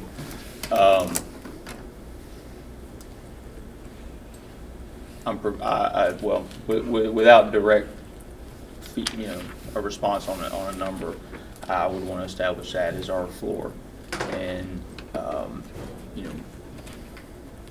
I still think there are those details to discuss in terms of that 250 be put into the chart that was supplied. That's where that goes. But how do we arrive at that? And that be the unified agreement that this is where we are. Does that, when Janet, for example, you said with the $4 calculation, all those other incentive-based things were removed. At 1.4, I can see that if we were willing to bring that hourly rate down, there should be room for those incentives as well. And if you feel that there's not, then that's fine. Maybe we discuss that, or maybe there needs to be debate. Where do we arrive? I'm interested in understanding. We talked about the EMT thing earlier. Is that something that you truly hold as valuable and important to say that I want to make sure that all firefighters in this county are at a minimum an EMT, and it's worth the investment associated with that? And we can keep doing what we're doing. We'll get things figured out a little more before we revisit that. Some of those things I do think are important to understand, because I'm trying to think of questions that I'm going to get from who we have to explain it to as well. The holiday stuff. If I understand it, the $4 proposal. Yeah, all that extra holiday stuff. Yeah, that's off the table. Wait, so your 250 offer does not also eliminate the holiday pay percentage and the built-in overtime? What is your offer? The 250 would be 250 added on to 1079. And by that you mean the current base wage only, or do you mean for all existing employees and the current base wage? Yeah. Current. All. Okay, and does that eliminate the holiday pay percentage and the built-in overtime? Well, if we're going off of 1079, then yeah, that's obviously incorporated. Wait. You don't redo the calculation, that percentage calculation, off the new rate. Okay, am I making sense? You don't back it out, right? 1079, whatever I make an hour, you add the 252. Okay. You don't do a new holiday pay calculation off of that new figure, right? Do you understand what I'm saying? I do. We Okay. would consider 1079 to be our base rate of pay. I mean, the holiday, the way we've been doing these figures. The current practice of holiday pay percentage or not? That's what I'm asking. I'm sorry? That's in the 1079 is my understanding. Okay, what she's asking, what we presented is forced to scale the 2%, and then we presented y'all getting holiday pay outside of that as well, like in a lump sum factor. No So I think holiday pay she's- percentage. Yeah, with no holiday percentage. And what you Correct. are saying that you are basing the 1079 off the holiday percentage. We're asking. I is view if that as y'all- a status quo thing. Correct. What we're asking is if you were proposing the 250 along with that lump sum holiday pay that we propose, like Yes. getting the 12 hours. Yes. Okay, Yes. that's what we're Yes, trying and to then the clarify. 14 goes. Yeah, got it. That's what we're trying to clarify. Yeah, sorry about that. No, you're The good. percentage is, our actual base rate pay is like $9 and something. Yeah, it's We can 9. take that out. Yep. So, Okay. Okay. all right, I think we're on the same page. Yep. And just out of curiosity, because a question I'm thinking I'm going to get posed is, and you may not be able to answer this, how did you come to the conclusion of the EMS getting $3.60-something an hour raise, roughly, and then, or sorry, the dispatchers getting roughly that amount a while back. And then, in other words, their minimum salary went up, I believe it was roughly that amount. 321. $321 an hour. And then EMS just got proposed about a year ago, an increase. How did that get worked out? Was there like a wage study done, or was something done? Okay, and if that was the case, then why wouldn't that have worked with us? In other words, if it worked for them and there was a wage study and we realized that they're underpaid and they're losing people and all this is going on, and so we offered communications that amount to help that situation, and then the same philosophy was used for EMS. Oh, we're gonna use a wage study and we figured that they need to be up to this to make this amount. Well, we spoke to that earlier. Remember when I was saying that I actually did do one? The Right. problem is if you look at comparable municipalities within Florida, we're looking at fire medics, not That's not straight correct, though. firefighter. And correct, they're not. No, that I'm is saying not what you're comp. saying is not necessarily correct. There are plenty of departments across the state of Florida that pay firefighter only. And then the EMT or medic or incentives that are added on. There are plenty across the state. It's just, of course, either side could pick and choose their comps, but. But when we look at comps, it's What not are your just that they're comps? in the. Population? Yeah, correct. Call volume? Yes. What are you looking at? Well, the way, population is the way we ran it. Okay. I mean, to be perfectly honest, that's the way we ran it. So the answer is because you can't find anybody that does it like we do nothing? No, that's not the answer. That's not Just what I'm asking, saying. because I'm trying to figure out how you proceed, because we've done nothing. So how do we get to we've done nothing? I'm telling you I ran the analysis. That's what I'm telling you. Oh, okay, well, that's fine, fair enough. But if an analysis, what he's asking is an analysis was done for EMS, for communications, and it resulted in changes. If you ran analysis, is it just that we couldn't? He has a point. I couldn't find comps that I felt were accurate, so we provide nothing. Is that how that went, or? I didn't say we didn't provide anything. I'm just saying, I don't understand how the other ones got the pay raises because they were having. The board approved it. Situations. Okay, and so the board is not willing to approve any pay raise for us is. That's not what we're saying. That's not what we're saying. Can I ask you a question? Yes, sir. Do you have our comparables that you used? Do what? Do you have Yes. the comparables that you used for us? Do you have Oh, the actual yes, I departments have that you? about 7 different types of spreadsheets. Can you that have all provide the those to comps. us? Yeah. I mean, I Do you can. have the ones we gave you? Well, International? there's 3 of them I can't provide because the municipality that gave it to me, that they have a consultant that helped do the study, and they've asked that it's confidential. That's fine. Can you provide what you can, though? Yeah, I'll have to go through them and make sure I don't see which ones, because I'm not kidding, I have 7 different spreadsheets. Well, and knowing that we provided, of course, Yeah, I've everybody looked can at provide y'all's, yes, studies I've back looked and at forth. y'all's. I know the study provided by the International was broken down by population, call volumes, the financial aspects that were included, geography. It broke it down into all the base categories that are going to be looked at. And we still, across the board, we're down here. So it's, I feel like that's, the proof's in the pudding there. It's not debatable of, well, I'm looking at population, you're looking at geography, you use mine. No, it's pretty much across all columns. We're at the bottom. Lowest in state. And to not be aggressive about it, but in understanding, we obviously pay attention to meetings and things that take place, and some comments that have been made from. Appalachia County is lower than y'all. I heard you say lowest in the state. Alachua. I don't want to say Appalachia. I don't want to say Appalachia. Anyway, when we hear comments and feedback or statements that are made from, higher ups that speak in a negative manner to, how our particular negotiations are going, it's discriminatory against the firefighters in the county, and that's difficult to understand how you arrive at that, and that's where my statement comes from, that you're essentially placing the work that we do at a less significant of less importance than our other public safety counterparts, and I think that's incredibly irresponsible thing to do. I'm not accusing anyone in this room of that at all, and I would hope that makes the point of where we're coming from in that regard. I I don't care to have a back and forth over, if it's meaningful and there's a reason that we need to discuss pay comparisons across the state, fine.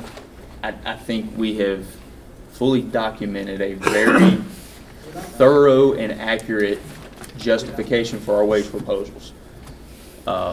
It's there. Now, whether or not it's being considered and reviewed, I don't know. I don't have control over that, but the information is absolutely available.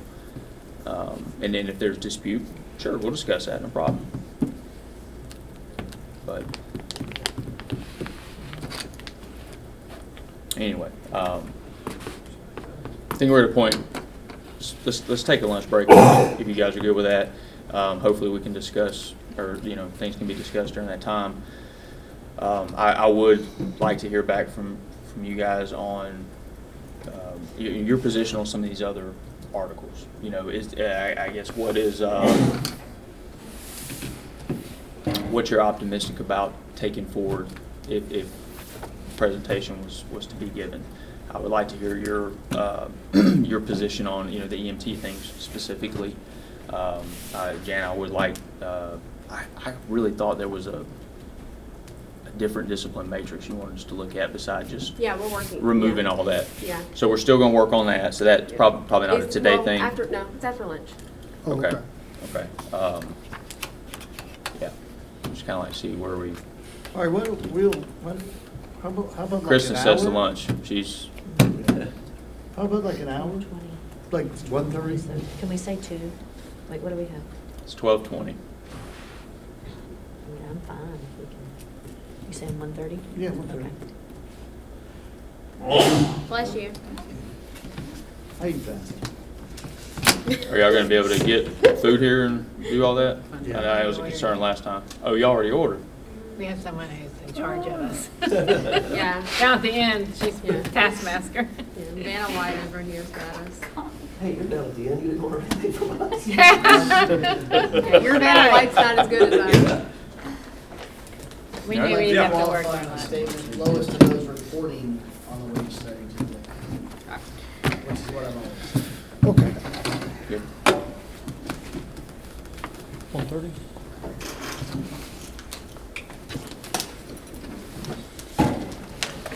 Thank you.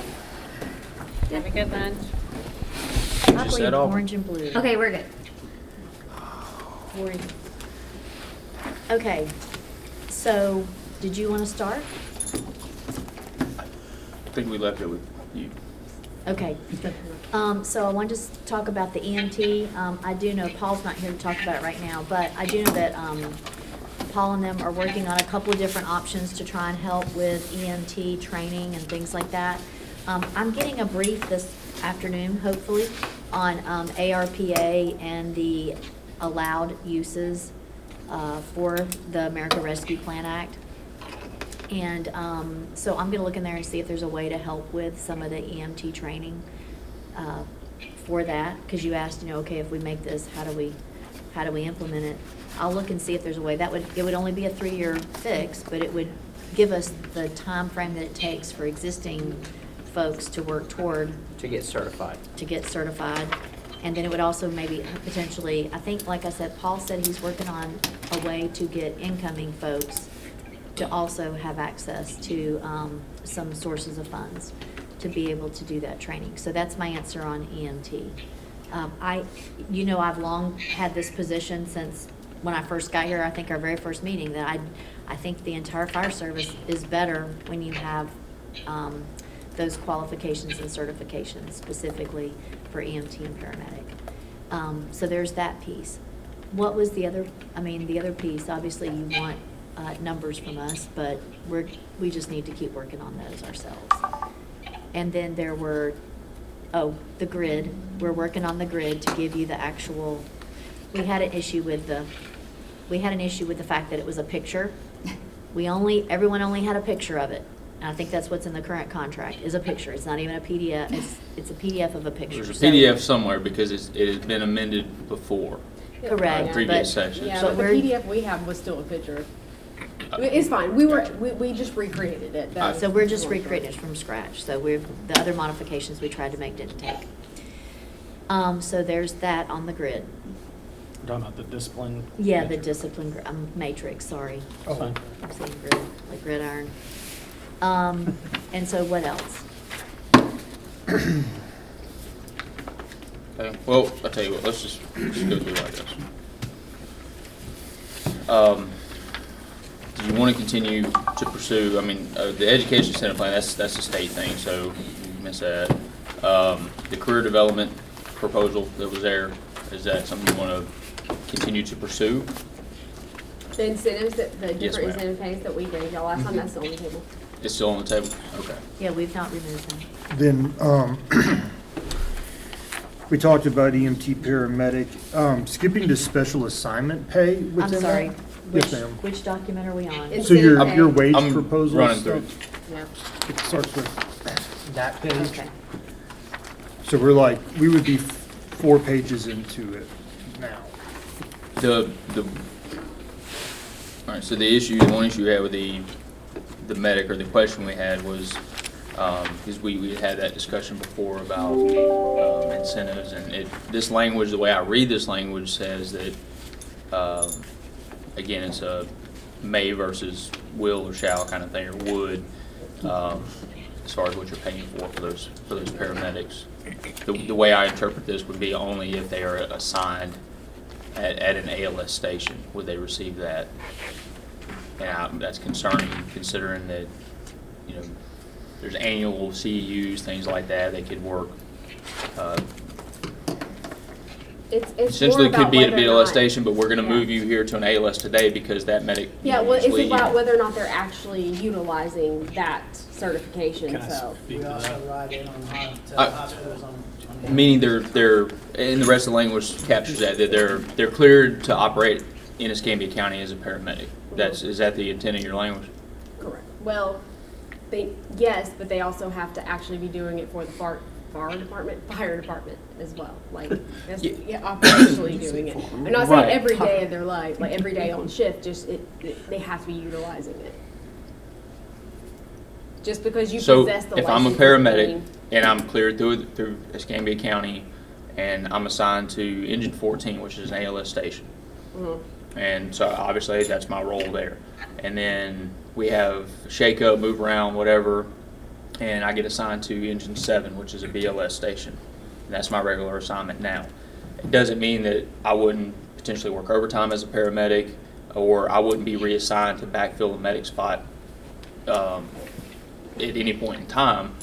Also doesn't mean that if I run a call on Engine 7, even as a BLS truck, and there is a medical need because of the state of the patient, that I utilize those skills, that skill set, that's still there. I mean, that's happened numerous times as well. So that person, I would still receive that incentive, right? Is that your intent? That's the intention. Okay, yes. thank you. So it's really a status quo as far as Yes, that. yes. I Okay. guess that would have been the easiest way to answer it to begin with, Yeah. was that the Well, piece about the EMT and paramedic is status quo, just built into the overall incentives. When that one word changes to may, that obviously kind of makes everybody, Well, Nick kind of, I mean, I kind of see, it says, it is approved by the medical director and are assigned to perform ALS services. Going back to, if I'm assigned to a BLS company, that's not you within could, my no, thing. but you could interpret that differently. You could interpret it the way we're discussing, Yeah, but you could also correct. interpret, say, you're approved and you're assigned to perform those services as expected Correct. in whatever situation may arise.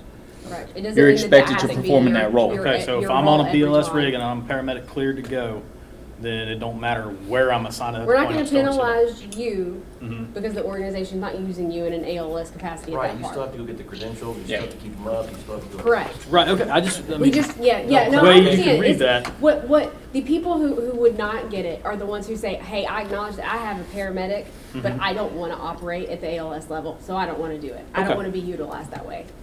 Cause we're not gonna, that's the incentive is that it's providing an additional service to the fire department and to our citizenry. So just because you have the certification, if you're not utilizing it towards something, then there's no incentive associated with it. But we're also not gonna penalize you just because from an operational standpoint, we might not always have you in an ALS, Okay. capacity. Right, But it's a thank good question, cause yes, I can see how it can read that way. You had something special assignment pay you want to ask? Yeah. Is So- that, still, is this collective plan still on the table? Yes. Okay, thank you. With special assignment pay, I just need clarification on what your intent is, because I'm seeing a couple different things. So for A and C, it says I just need to be on the team, not necessarily assigned to the station where the teams are based out of. But then in B, it states that I do need to be assigned to that actual firehouse. So can't we just make B the same way as it is for C? If you're on the team, then you get it regardless of your station assignment, because we've talked about the recalls and all that other Correct. kind of Same as the stuff. paramedic. So yeah, same thing with paramedic. The last one. Here.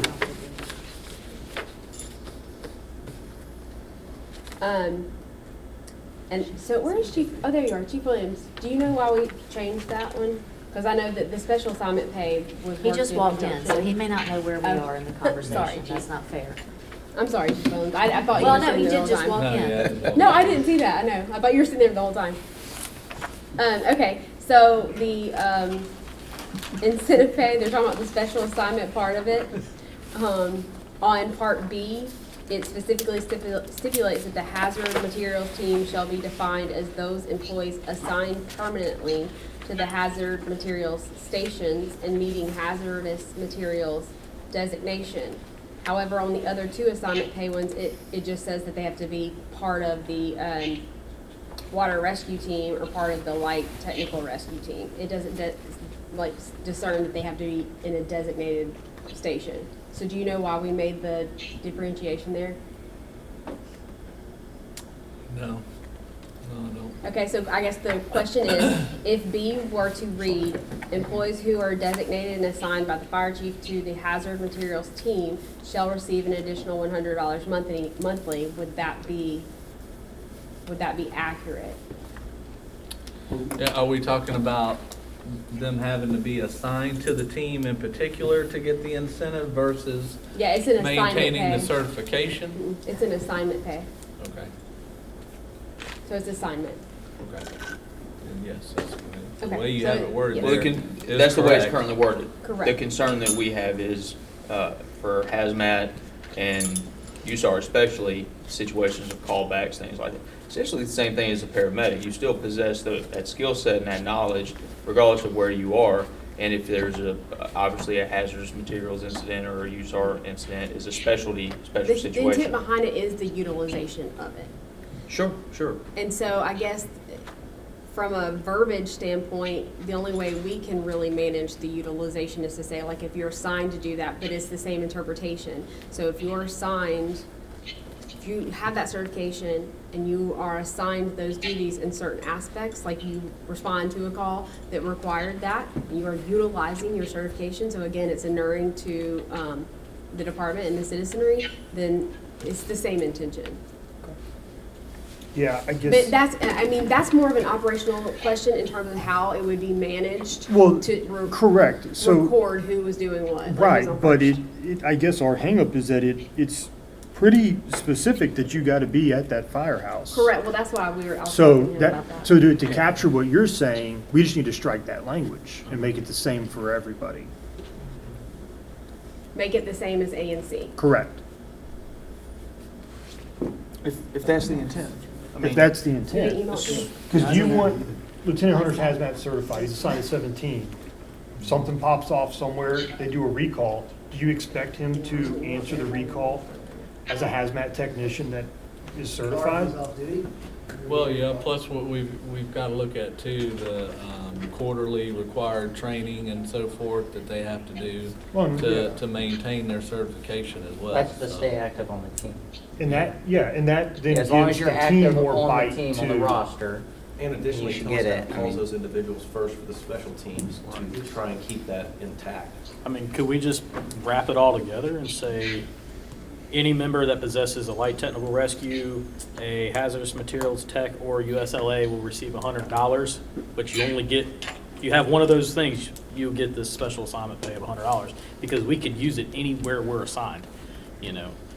should be, I mean, it at shouldn't be, Station it shouldn't be 4, we go out classified there- as special assignment pay. Yeah. It should be classified as special certification pay, because Yeah. it doesn't matter, I would get in a hazmat suit if I go to the call that day. It's like, I'm part of the team, I will be getting in a suit doing something that, you know, if it was an assignment pay, it would be outside of that verbiage. That's why it just needs to be special certification pay for that.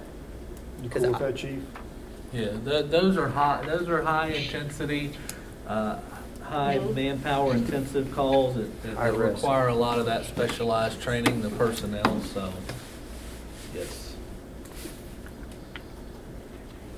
Sorry, I'm looking, because the career development pay was intentioned to be based solely on the certifications. The assignment pay is intentioned to be based upon the actual utilization of that certification, so you're actually functioning in that role. I get that. Yeah. But tonight, when I go back to the firehouse, let's say this was in effect, I'm USAR certified, technician level, everything. Rope rescue call. Cool. Right? What is the incentive? Besides the right thing to do, but you have to understand, like, Well, you I would could be perform it, right? utilized. And then, But, so then you give me $100, or are you gonna do some math to well, that's what I work was it saying out, from an right? operational standpoint, that's why, like, if there's a way to track that someone is utilizing it, even though they might not readily be assigned to a station specified for it. Well, I think that's, yeah, Yeah, that's you're- where the roster, internal- I think you're looking The for, roster. a name, a roster of the team members. Right, At the yeah, end of we the day, can it's do that that. simple. That's, I think, internal Correct, so operational. the roster would be an indicative of an assignment, actually. Right. Have the designation, you Yeah, got it just brought about the concern of, No, in it's a those legitimate large-scale question. incidents, the callbacks If you're especially. designated as a team member. Yeah. Yeah, that's it. Designation on telestaff on remote. Is it team? Let's bring a counter rewrite to this. Or no? I don't know that's necessary at this point. Okay. I mean, they're saying that's still on the table, and let's try to work with it.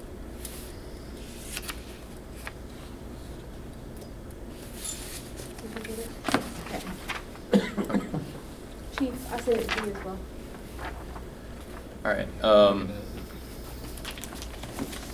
Where you gonna go now? what's that? Okay, so I really think 10 and 19, we just essentially have to kind of sit to the side until we see. Yeah, they're Is connected that to your pay. agreeable, or? Yeah, they're connected to your pay and the totality of the wage offer, so that's understandable.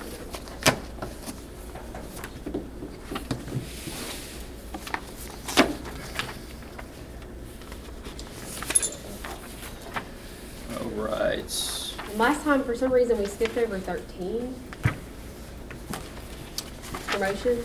Ooh, yeah, That's a, because that one is, yeah, no. Okay. That's inside Maybe there was an intention, okay. I think we're very far away from Yeah, where that one we was- were with everyone. And if my memory serves correctly, we couldn't really get a straight answer as to what was wrong with the current practice to change from what we have been doing. That's probably something we should Yeah. Yeah, It's no, fine. it's something we've discussed several times. But we can let. Yeah, because I think there was Chief can look at it quite a and see if there's bit difference. of Yeah. concern with the requirements for some of the positions. You're talking about Yeah, are like you- bachelor's degrees for battalion chiefs and stuff like that. Okay, so. But it's all of them have the combination statement, I think. Let me see. I'm trying to pull it up. Yeah, I'm getting there. You know, promotional process, since we're so close, it's probably something that we should get the New chief? new chief to think about. Every chief that I've ever run into comes in with some idea about promotion. Well, I mean, here's the thing though, sir.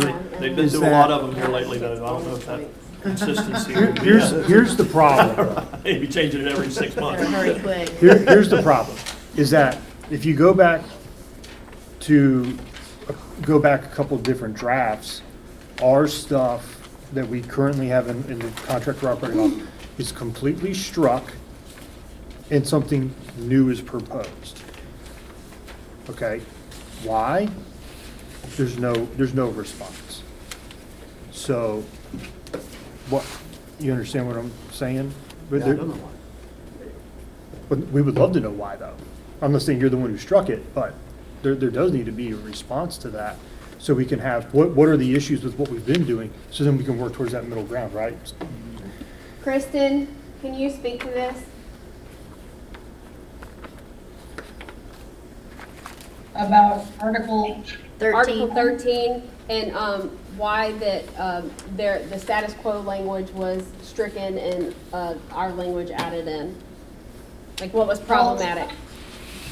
some of it was duplicated, and it was just consolidated.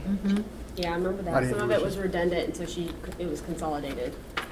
Redundant in which way? Like, we had repeated ourselves from lieutenant and then captain and battalion, so it was all spelled out for each rank? Or what? Yeah, from what I remember, you know, the changing of 40-hour classes or certifications to the 45, that's I think that's if the you new look standard. under- So, and then she just took everything Right. for lieutenant, captain, VC, or whatever, consolidated, because it's the same procedures Right, across under the board. 1304. Oh. So it's basically all the same language, it's just more, Mm-hmm. I think. Yeah, it's just stated once. And there was no, there weren't any significant changes.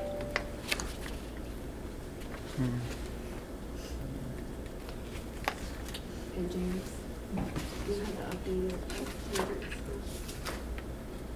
your Does he? What? I'm PDFing it and sending it to everybody. I need to see it. I'm PDFing it. Yeah, can you send it down? I'm PDFing it to everybody. So you can see it.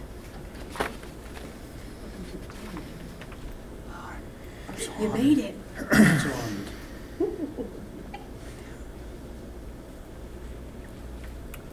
There was something here, there was. No, yeah, I mean, the qualification stuff, that's got to be talked about.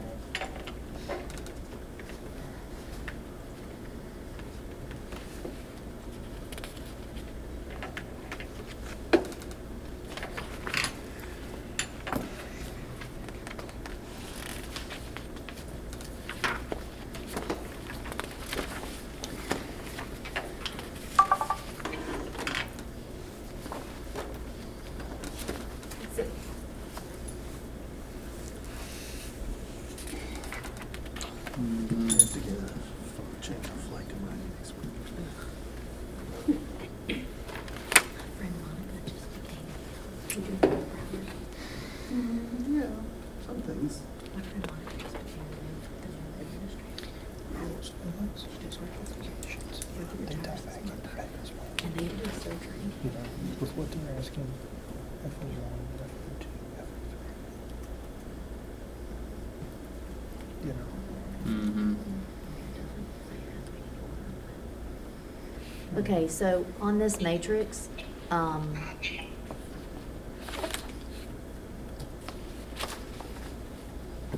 I am providing to you a matrix somewhat modified. I have not provided this to the board, but what the idea is that we maintained the options for each of the infractions.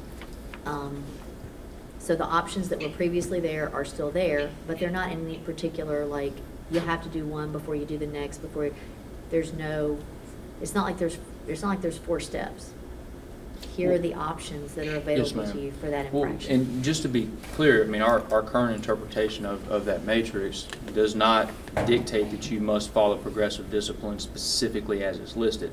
And that has been our point this whole time, is there's language within that article that very clearly says that the county will maintain the right and authority to exercise or exceed what the recommended guidelines are if the offense is egregious enough. It clearly states that in there. It just memorializes and captures a process of other language that speaks to progressive discipline. So if you have, again, individual that shows up late for work, you don't jump straight to suspension. I know, but I think, That's- but it also can't be used as a crutch not to do discipline, right? And so as I've said many times, I don't know what happened before I got here. Right. But what I do know is that this is a very big bone of contention. So I don't know if it was misapplied or not applied, or if it was used as like step 1, step 2, step 3, step 4. When something was so egregious, it should have automatically gone to 4. And Perhaps someone in being certain late to work is not what I'm talking about. Perhaps in certain instances, but as you could imagine, there are probably a number of circumstances surrounding those situations. So It's been sent to you, by the way. it does, what it does is it forces a supervisor to give a moment of pause in a situation and actually look at it and forces them to follow a process, and then there's a clear delineation of this is the infraction, this is the evidence, this is the discipline, and it's very difficult then, if someone wants to try to argue, hey, here it is, rather than it should remove emotion or knee-jerk reactions out of the process. I think it aids in that. Well, I just want to be clear that we're not saying that this is in any particular order. That one, you have to. Given the circumstances. Yes. I think everybody's saying the same thing. Yeah. Okay. Okay. So going back to 13, like for the lieutenant stuff, here's the deal with the 40-hour classes, is that we do need to leave those in there. There will come a point in time in the future where we can cycle those out, but we still have a lot of members. Yeah, we were gonna put, in terms of, Chief and I talked about this the Yeah. other day, the equivalent certification, and then add in the stipulation or the equivalent requirement to basically meet that certification. Because again, we're trying to stay in line with the state. Yeah, no. But I understand your thing that like we don't want to penalize the Right, people people who've that have already been taken the, here. yeah. And then, just as a reminder, because it's been a while since we talked about 13. So like 13.01, and then you look at 11, it says Florida State Fire Officer 1 certification.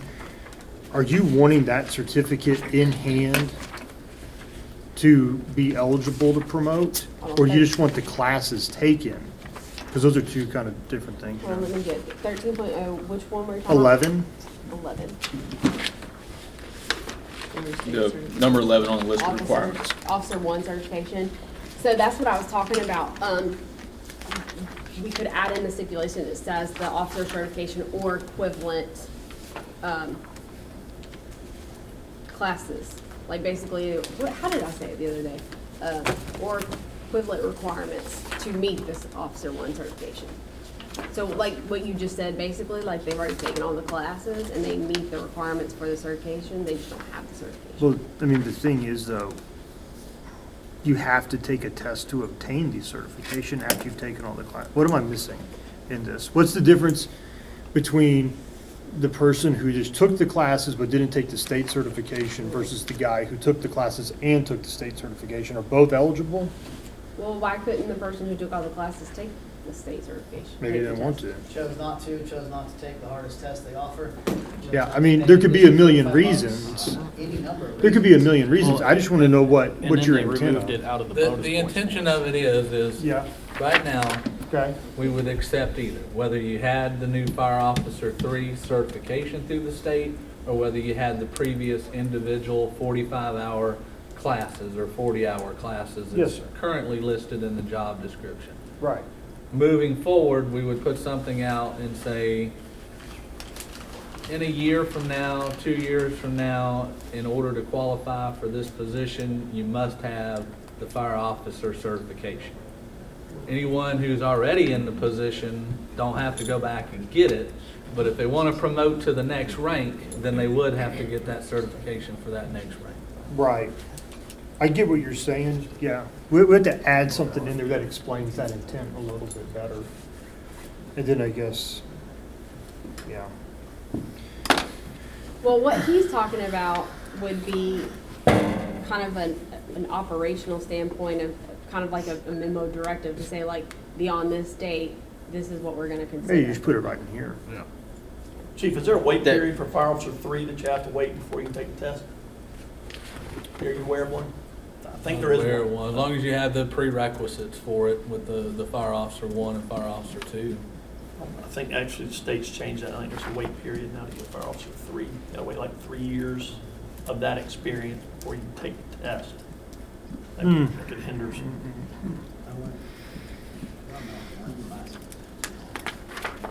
Well, it may end up corresponding with your department experience that's in there to be able to test for officer anyway then. Please. But that's for FO3. As you add battalion chief into it. As you Okay, lead- I think that there's a think- lot more that needs to be worked out with Yeah. that, obviously, so. Yeah, we said just wait till the next, just We're going to couple 16. weeks. Okay. Yeah. All right. Start here yet. Okay. That, not that I remember. You- Huh? What number? So, Let's look at Article 4. Okay. Okay.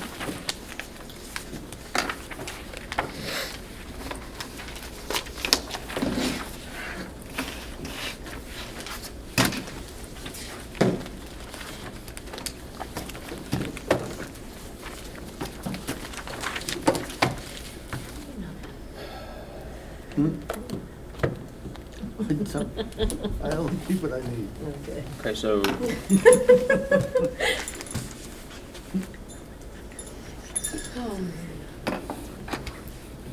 where we left off there, I think, was well, we talked about it this morning, about the hours, and how we were agreeable to increase the hours to the pool, but that, you know, from a feasibility standpoint, we couldn't You don't want maintain to. an AB. Okay. And that we would allot the contribution of the annual leave, and we would also allow it to roll over. So if you, whatever's in the pool come end of year, you get to keep it, and it keeps going on until the duration of the contract. okay. What number you want to throw at us? It's 120. Yeah, I was gonna say, so we put the 120. It was 85 for the duration of the contract, now it's 120 per year, right? Yeah, and there's no cap on the Yeah. annual, right? And there's no cap on the donation. Well, and that's what my question is. You said for the duration of the contract, when we say we have 400 hours in there between donations and you know, in addition to this 120 that we started with, we get to the end of the contract, we got 400 hours in there. Are those hours just disappear, or do they roll into? That would be negotiated in the new contract. So even though these people donated their time, it could potentially But be that was my wiped. point earlier, is that, like, I don't know why you'd be donating your own time until the allotted time that the county's already giving you in terms of a union leave perspective was dwindled down.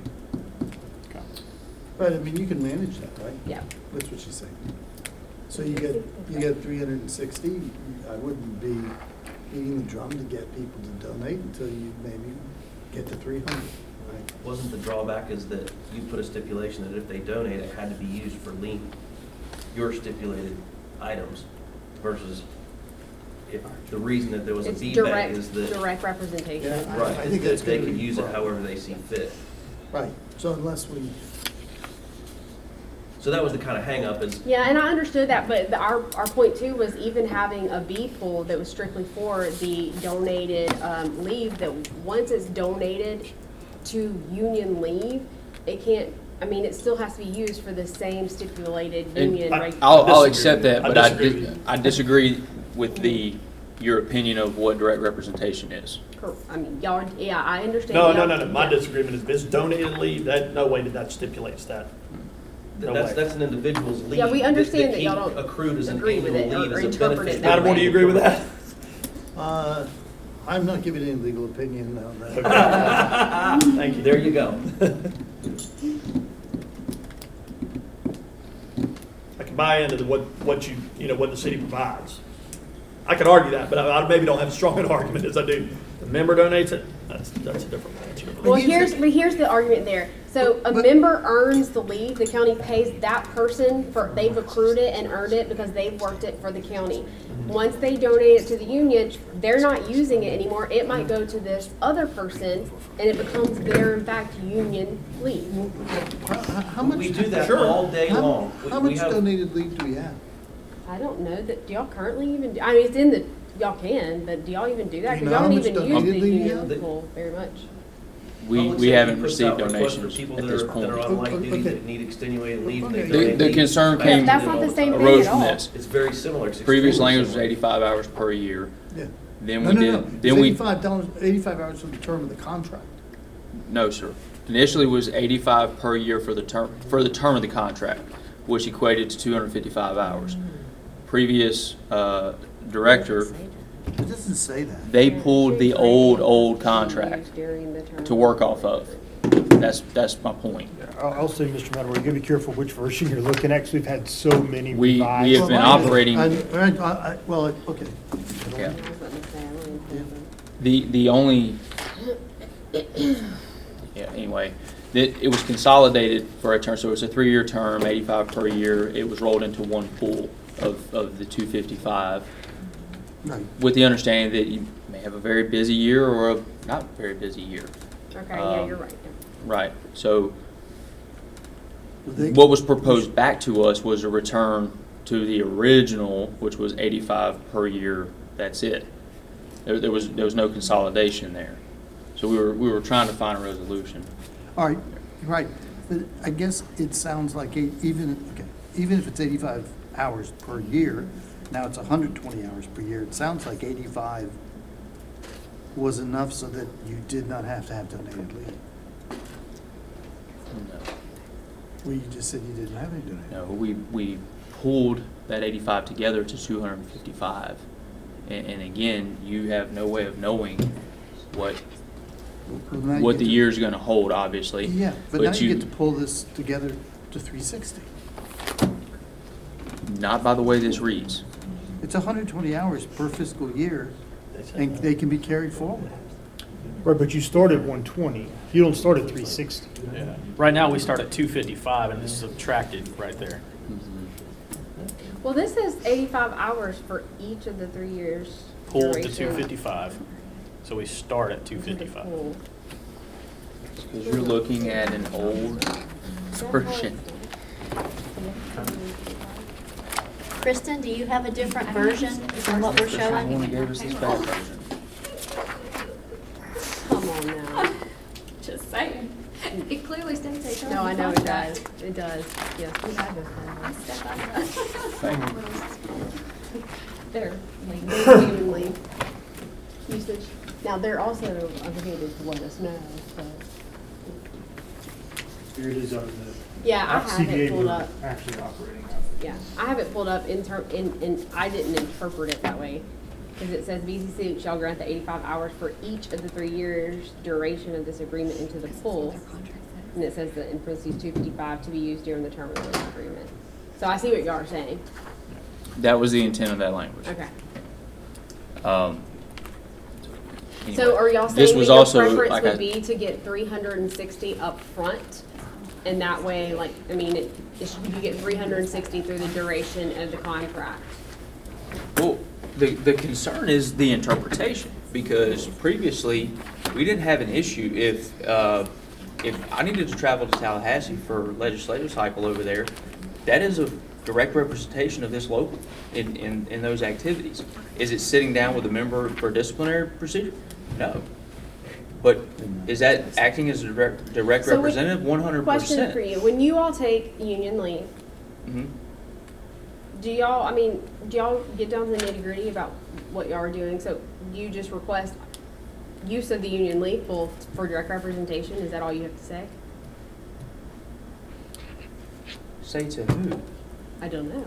When you request union leave, Well, fortunately, there's been a trust between management. This is what I need union leave. This is what's going on. Tell us And- that keeps a cumulative total of, Right. because there's Do I So go, that- do I my go point sit down is- with the fire chief and say, please, No. Chief Williams, I need 5 hours to Correct. go do this today. I'm gonna be doing this. I promise I'll check in and That's my everything. point. It's a No. trust thing, so I don't think we have a process in place that says you have to like write down and tell us explicitly what you're doing. But Oh, I don't know- I don't there know there about seems that. to be a very Well, explicit change in the yeah. interpretation of what the usage can be. Mhm. And according to what Kristen's saying, her interpretation is much more limiting. So could Chief Williams say I need 24 hours, I'm going to Tallahassee for legislative session. All right, man, no So you don't problem. just say, Chief, I need 24 hours to do union business. Isn't that really shady? If I know my I intent know is I'm going literally against what the asking you county's what you intent is? do Yeah. now. I don't know the process now. Yes, if I request 24 hours, I should request 24 hours. Would you just put it in telestaff? No, it goes through a process as well. That's what I'm asking is what y'all's process. Just like any other leave is. There's a process. You go Do y'all through your have a chain of form for command. other leave? I don't know. You send an email Okay. to my that's battalion fine. chief, the same way I would if I was utilizing sick leave or annual leave or any of that. Okay. So you send an email to your battalion chief and say, I need 24 hours union leave. I'm requesting 24 hours of, union leave. Yep.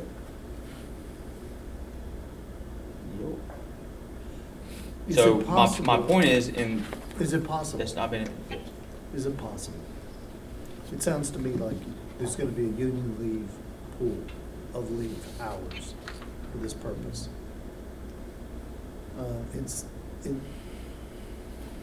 I pulled up the contract. I don't know why it doesn't, why this language isn't in it and struck, but, because it goes on for a lot, a big paragraph, Yeah. 4.04. I don't know where that language all went.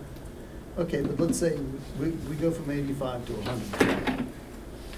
And we could talk about, at first it was gonna be annually and then expire, and now we said it can be carried forward.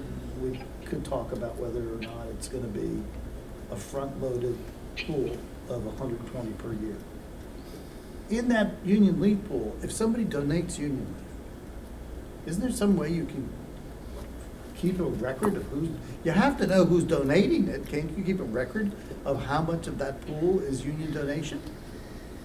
Well, and so that's why we were trying to go earlier, we requested a pool bank A and B. Yeah, but instead of A and B, why can't you just have one pool and keep track of how many hours are donated versus how many hours are given by the. I'm not saying that's not a possibility, we were trying to We find an can. easier Yeah, way why to not? track it, you It- certainly could. there seemed to be a concern from the county side of, well, how do we know the difference? How do we know what you're using? And maybe that was a misinterpretation, but that seemed to be. No. And then when you use something for a purpose that cannot be used from county paid time, you'll reduce the number of donated hours. It is. What'd you say? Yes. Right? I Wouldn't don't there know. have to So is there a way to do be, that? I'm assuming there'd have to be some kind of form that would deduct that amount of time from that Yeah. person annually, right? To try to leave for that? Or you, It's gonna have to go through the payroll This department is for that to this is happen. an easy fix. It's part of our phase 2 Yeah. for Kronos. Okay. We're good. We understand. so you're offering 120 They might as well change with the that group bank? across the department. I was about to say, I don't even know why HR was tracking it, but that's fine. Well, somebody has to track it. No, it's right? payroll. We're not tracking it because it says HR. Correct, but that's But because of how the somebody- system set up, it But should be. because Yeah. somebody's Are donating you, leave. so are you okay it's with coming out of front-loading the balance and hours going into a balance. at the beginning of the I've never contract seen cycle? donated Which, leave for the we get fire. 360 Yeah, days. 360 Yeah. up front for the Yeah. duration of the contract, so Right. there's no. Yeah. 360 for 3 years. If we Yeah. got guys that don't, we have people that donate, we track it, we got it all squared away, it's Yep. fine. So we 316 could or add that something. in the parentheses per fiscal year, and I think previously you had Yeah, that's what we're 255, yes, so saying, we would just yeah. say, just add the, Yeah. 360. Good. yeah. Okay, And then you've donated After leave. leave. you And then we're can gonna say change the 360. reference to HR maintaining it. And then you can Same just thing. say, I need I got you. 8 hours of donated leave, yep, we're, or 8 hours of county Funded union leave. leave. Easy. We checked in the 4.10, we can agree to. And with that conclusion, if Looks like we can see it. clean copy, we can TA union representation. Good. All right, so discipline, we're gonna have to, you wanna wait on that one? Well, you Did you get look a- at the matrix? You take your time with the matrix. You can.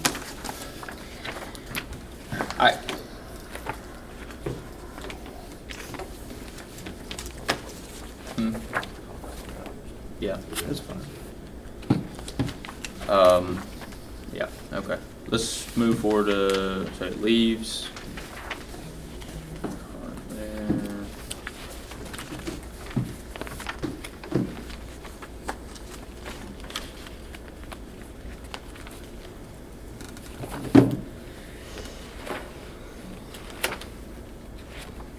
Never mind. I felt like we were in agreement on the annual leave incentive plan. Mm-hmm.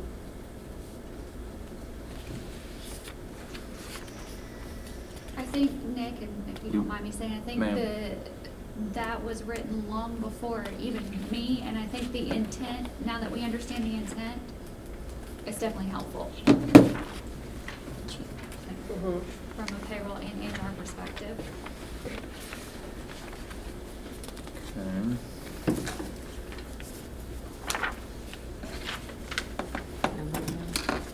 I think That's what it was. Did we agree that last little portion to strike that?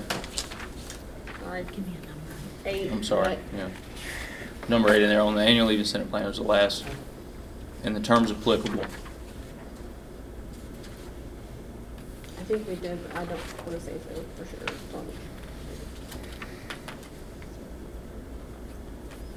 I mean, I struck it out, but I don't know if that was an agreed.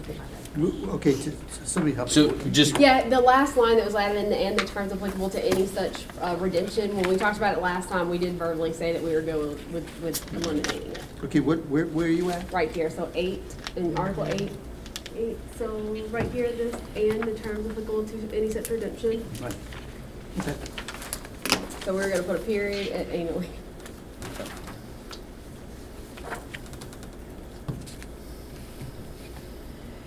And jumping back real quick to the union pool, so if I add in the language from there, from the previous contract, the same type of language, that it'll be 120 hours for each of the 3 years duration of this agreement into the pool, parentheses 360, to be used during the term of the labor agreement, are good?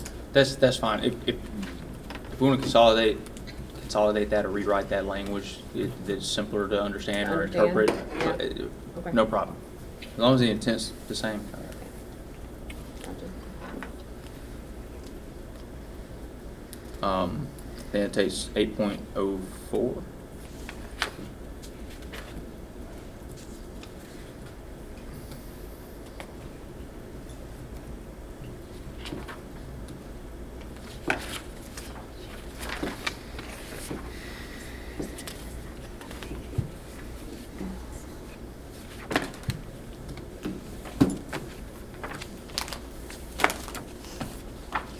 Back to the original.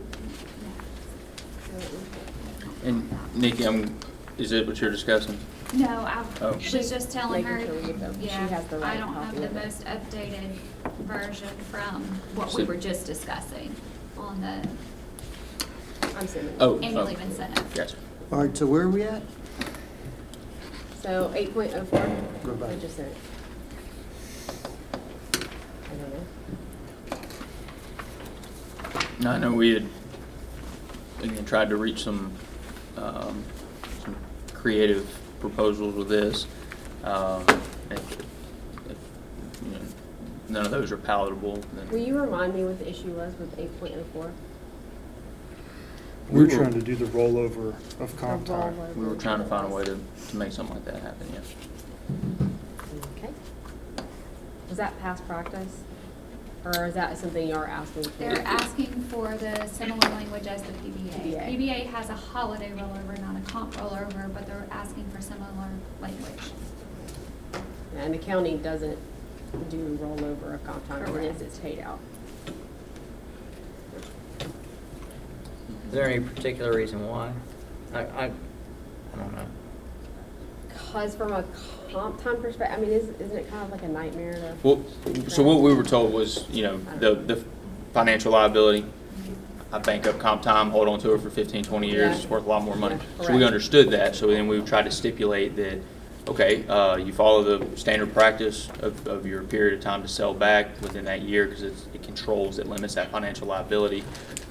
Hours rolled forward would be for leave purposes only, and to stipulate that, and I believe the county's position is Now that would you cannot violate. You can't stipulate with comp time, that's why. You can ask to roll, but you can't stipulate that it has to be used for leave. Even if it's in the contract. You can't, the It's- contract It's isn't gonna violate the- override you can't violate the FLSA, law. yeah. Yeah, sorry. FLSA deems that comp time is time worked and has to be paid. So like if you were to leave and you still had those hours on the books and you We'd didn't have- use them, You'd that have to be has to paid. be paid. Okay. I was also curious too, and glad you're here for this one. You proposed a change. It was a reversion back to original language of the first payday in September and on the last payday in September as far as when you had to make your elections. The reason we got away from that was because those are always floating dates. They move a little bit, and it seemed like it was a struggle for administration in years past to like kind of remind everybody, hey, you need to, this is the day, this is the day, this is the day, and then you never failed. You had, I missed the day. I send Yeah. multiple emails every year and I start as soon No, as. there's no blame there. It's trying to keep people on top of it, and we felt like, would it be easier to just identify this target date? That's it. It's always going to be this. In some years, it's maybe the first payday in September is on September 2nd. That's not a big deal. I'd rather keep it the same as the county. That makes it much easier for me. I can automate it in Kronos, actually. Yay. But if you guys are different, like you are now, you're different from everybody else. Like right now, I'm manually tracking that comp time, and inevitably there's 12 people that say they're going to use it. Out of the 12, 6 use it, 6 don't. Then I have to pay it out, and then I have to pay it out at the old rate if you've got a 3%, and it's just a lot of manual manipulation. Mhm. Whereas if we just go with what the county does, as of the last payday in September, first payday in September, it's paid on the last payday in September. And like I said, I send emails regularly reminding at the end of the fiscal year that, hey, this is coming up. So if your department managers and so on are not sending that out to y'all. No. I'm not saying that. I'm saying when we changed to this August 31st date, that was the hard cutoff. There was no, you didn't have to worry about which payday, where it fell, or any of that other mess. It's everybody knows if you're going to sell your leave back, you have to make up your mind by this date. That's end of the discussion. If you don't make up your mind, expect that check on that final payout day. Yeah, but You then know. there were always exceptions made, and then it was just a lot of manual manipulation on our side, and it's honestly my only heartburn with the comp time every year. is- Okay. Well, no, I mean, that's good to know. Tamika and I have to get together, we run reports, we say, okay, this person has 100 hours, there's no way they can use 100 hours in this little bit of time that they have, but yet they say they're gonna use 100 hours in that little bit of time that they have, and or we look at telestaff and they're not even scheduled to take off, but they're saying they're gonna use their comp time. It doesn't make any sense, just.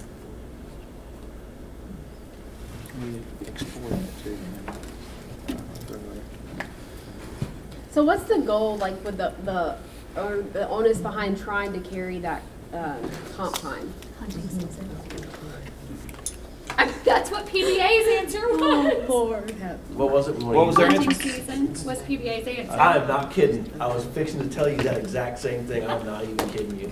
Oh, man, come on, guys. So do we need to add an a stipulation just for hunting season? I am not. I was going to tell you the exact same thing. That's what I hear. I was part of that discussion. Yeah. With PBA, I remember. That was the exact same thing some of our membership said. Really? No, That's funny. that was one of the I guess creative efforts trying to get there, because you never know what's coming around. You have folks that are in school, can help them out with some leave uses, stuff like that. You have holidays right there. Just trying to find, it was one of those creative measures. All right, what's next?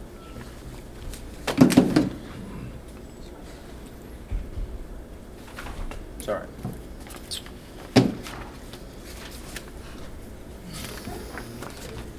Yeah, the way. 16. Just engine, so, no. I felt like we were close on that as well. Doing good things for the department. I think we'll be really, really close on it if we can strike one word.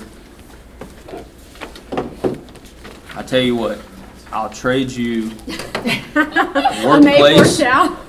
workplace in 1603B for, you can have May in 1606B.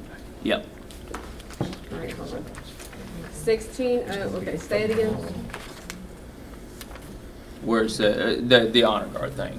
Yeah, no, sorry. Mess. What was your first, the 60, take the workplace? Just that silly word right there, yeah. Yeah, but remember we added this stipulation about the ADA, because workplace injuries are different than an accommodation for an injury or illness outside of work. That's why we make the differentiation. It's actually for the betterment of you all. I understand your point, but the ADA is to give it a comparison, I look at including that language as being the same as including the statutory information about cancer policy into our insurance article. It's there. That's what it's for, and we know that. I think it's a good idea, a great idea to include it because it puts it here, it puts it out in front of us as it's a more visible thing to be utilized in the proper fashion. But we feel like there are, again, I guess I look at or have to question. We've had numerous circumstances where issues weren't exactly where they weren't workplace injuries, but they 100% warranted light duty, and light duty was the better thing for the employee and for administration. And I hate to just remove that. I think the discretion lying with the fire chief is a very good system of checks and balances. And if there have been issues previously, I would kind of relate it to some of what you brought up before. But we added 16.08. Do you remember the 16.08 says any bargaining unit member who suffers an injury/illness that qualifies as a disability as defined by the ADA may request an accommodation under the applicable guidelines. And an accommodation might be alternate assignment. Would you add language that would say You want me to have, include like, light duty? such as A, B, C, D, F, G? To include sounds a lot better. Spell it out. Well, it would still have to say to include, but not limited to. I mean, it still would be. Sure, but there's still a big difference in saying such as or.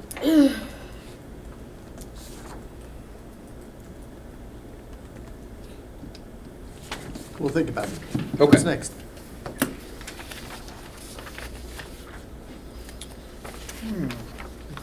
Insurance we were cool with, right? You just want to sign that one?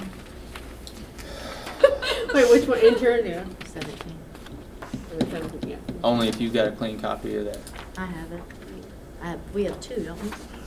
17? Yeah, we have two. You gotta sign copies. clean copies. You can't just scribble all over the place. Extra words in there, I got you. I don't trust it. Trust no one.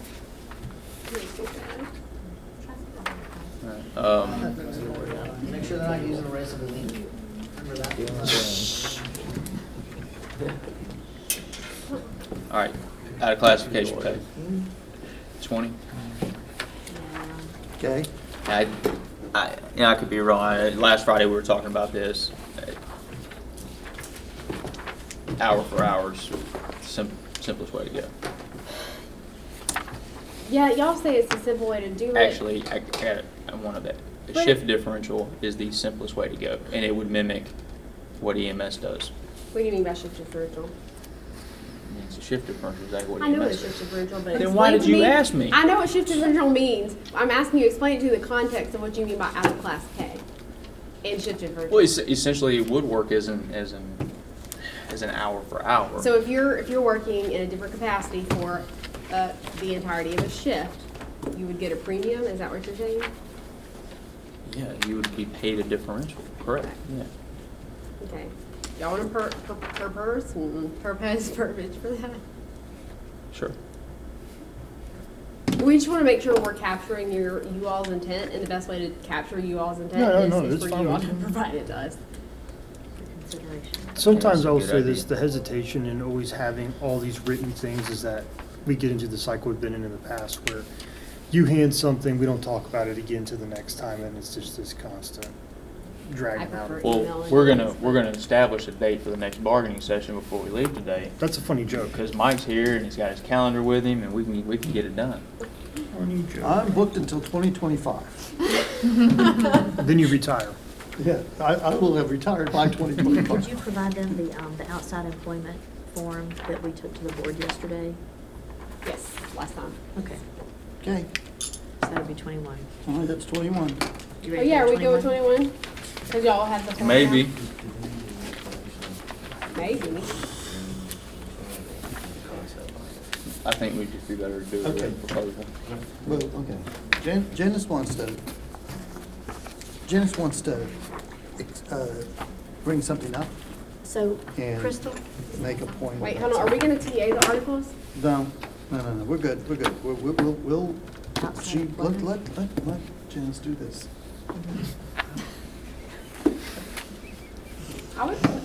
Outside No. employment, are we about to do outside employment? Yeah, Yeah, Ma'am? so. Are we about to do outside employment? We TA'd Maybe. insurance. So outside employment, insurance, and then the the updated, well, I'd have to print this, Article 4 and 16. I don't think we did 16. Yeah, we weren't there on No, 16 we yet, didn't agree right? on Yeah. 16. I thought y'all wanted to include, but not limited to, ABCDFG. We'll need to see the language Yeah, they need to first. see ABCD. Yeah. I mean, we can accept the language as proposed in 16.08 if you'll just strike that Right, and one we're little not silly there. word We're there. not It just, there. it would Alright. help a lot. Yeah. All right. So the clean copies we have right now are insurance and outside employment. Janice? Huh? Outside employment and the insurance. I've already signed insurance. And then when Mike gives me his outside employment, but that's only if Nick says yes, and I'm not gonna waste his time if he doesn't say yes. Outside employment, I mean, insurance. We need 21.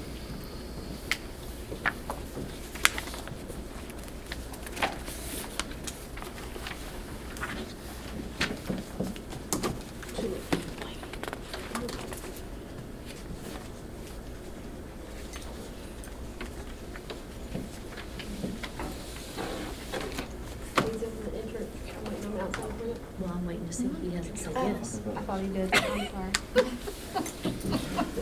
I mean, of course, I think the proposed language in the new process, of course, is acceptable. I am concerned about the removal of what we have as 21.03. Simply because of course, I feel like any employee, whether they're represented by a bargaining unit or not, if there's a denial there, they should have the right to fully understand why. Now, I'm perfectly fine limiting that To like a process. step, to a particular step. Yeah, I think that could be appropriate. I wouldn't imagine an entire membership being supportive of going through an arbitration process over a secondary job. But, Right. I mean, So how many steps? Well, and I do think y'all are already entitled to grieve anything that would be deemed that would be Yeah, I violated. think that's correct, why they anything in said the it. contract. So to Yeah. strike that is concerning because of, you know, If you think you can do it, just leave it. Right. if your interpretation, our interpretation is certainly that anything within this document, No, the grievance procedure applies to it. Correct. we've worked to do on this. Yeah. So, Okay. okay, what we'll do is, we'll propose that you can grieve a denial of They just said outside that they were employment. No, they didn't. They said that they. No, were- that's what we're saying. Yeah. If the county's interpretation. No, we don't want to go through the whole grievance and arbitration process on an outside employment. By the time we got I through all know, of they're not that, saying they'll go through the arbitration. You know They're who saying our they will take lawyers what are. Do we you really think they're presented. gonna carry something like that all the way through? I, probably not, but, no, we don't, I think stopping at an interim step that's above the approval level like maybe the administrator, is a good idea. Ms. Gilly? Is that Step two? 2? Right, that's what I'm saying, step 2. Yeah. Yeah. Step 2. So we would need to rewrite that to say, Yeah. in the event the county denies a collective bargaining unit member the right to engage in a particular employment opportunity without some employer, the denial may be aggrieved through step 2, period. Yeah, Right? yeah. So add through step 2 and then add a note that that's gonna be added back in. I've already written on it. Somebody has to print a clean copy. I have a clean copy now. That's not Do you? okay. Sorry.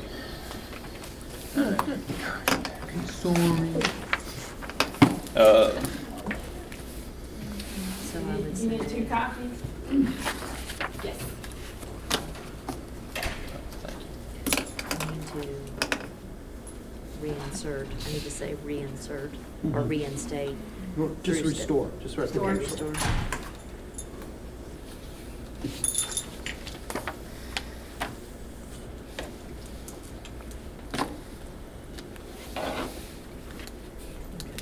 Okay. All right.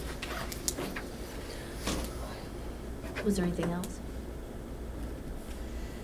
Not in terms of So- articles. All right. So, Crystal, I'm sorry. Yeah. So, and can you share your screen? Well, I think, yeah, you have to share your Yeah, screen. she has to share screen. No, I don't know if she does or not. For Kristen to see it. Kristen, well, I think Kristen knows it. She doesn't need to see. Kristen doesn't Okay, need to then see she it. doesn't have to share screen. So you continually ask me about battalion chiefs. And I've tried my best to demonstrate that my job is to advocate on behalf of my principal.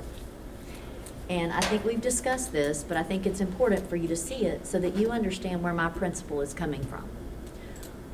On February 7th, 2019, the joint stipulation was taken to the Board of County Commissioners related to the battalion chiefs. This is what the testimony was, that these 5 gentlemen that still sit in those seats heard that night. Brownsville and Montclair and Mayfair. I mean, we have some pockets that also need some help. Well, Lumen, you know you're gonna have my full support on that, you know that. So, but I think a lot of what we're doing in other areas are gonna, you know, help that community as well. Oh, absolutely. We have high-paying jobs, whether it's out on the field, whether it's at the airport, and folks can get those jobs, like you said, without, you know, master's degrees, and they just have a technical skill, a vocational skill. That's gonna lift those communities as well. So, Absolutely. all of the above, man. Oh, You're no, gonna have my no, support. hey, if a guy from Brownsville gets a blue-collar job and he drives out to Outline Field 8 and drives back to Brownsville, now It's all his good. kids can get a good education. That's right. Yeah. Mr. Bennett? I'm hoping he'll be able to come over to District 4. Hey, work at STS, STS. He doesn't mind, he'll come out there. Might have to fix tipping, but he'll come. Allison? Are you ready for me to go forward? Yes. The second action item is pursuant to your policy that we retain an attorney to represent an employee in an individual capacity That should be at in 130. a hearing. Where is it? Yeah, it's at 133. It should be at 137 as well. No, 133 is right. It's fine. In Tallahassee. And the third action item, this is an add-on, but this is a joint stipulation supporting the union clarification petition and dismissing the certification petition. This basically is to allow for most, but not all, battalion chiefs to join the supervisory bargaining unit of the firefighters union. And I believe there's a representative here if you want any input, but it's my understanding that all involved are in agreement. All right, Commissioner Berry. It's on the next item. Allison, you just briefly, I'm sorry, and I know that you added that, but explain exactly what that does to the structure again, what we're gonna do here today to the bargaining groups.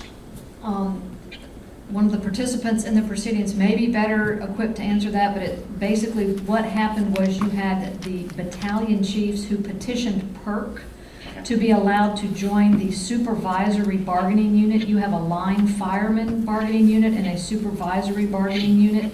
Separate from that, you have the management section of the fire department. Those folks are not in any bargaining unit, such as your fire chief, your fire marshal, the public safety director. Those folks are not in any of the bargaining units, but your supervisory bargaining unit includes essentially your lieutenants, your fire lieutenants. The battalion chiefs asked and petitioned PERC to be able to join the supervisory bargaining unit. We originally had objected to that, as the proceedings went on. This was a stipulation which would be allowing most of the battalion chiefs, but not all. So the fire marshal, the battalion chief over logistics, and one other one would not be allowed to be involved in that. And I believe everyone is in agreement, and I do know they brought one of the battalion chiefs to address that this morning. Yeah, like I said, so our initial objection, what was the reasoning behind our initial objection? I mean, Just I wanna be because. sure, so within the different bargaining units, there's not one employee supervising another employee in the same unit, is there? No, and just to answer your question, the initial objection came from, that's the way we've always done it. I can tell you that industry-wide in the fire service, it's common for middle management to be represented in bargaining units. The department sees no objections or reasons why it would impact us adversely. How many men are we talking about? 15, 20 guys? How many? Six.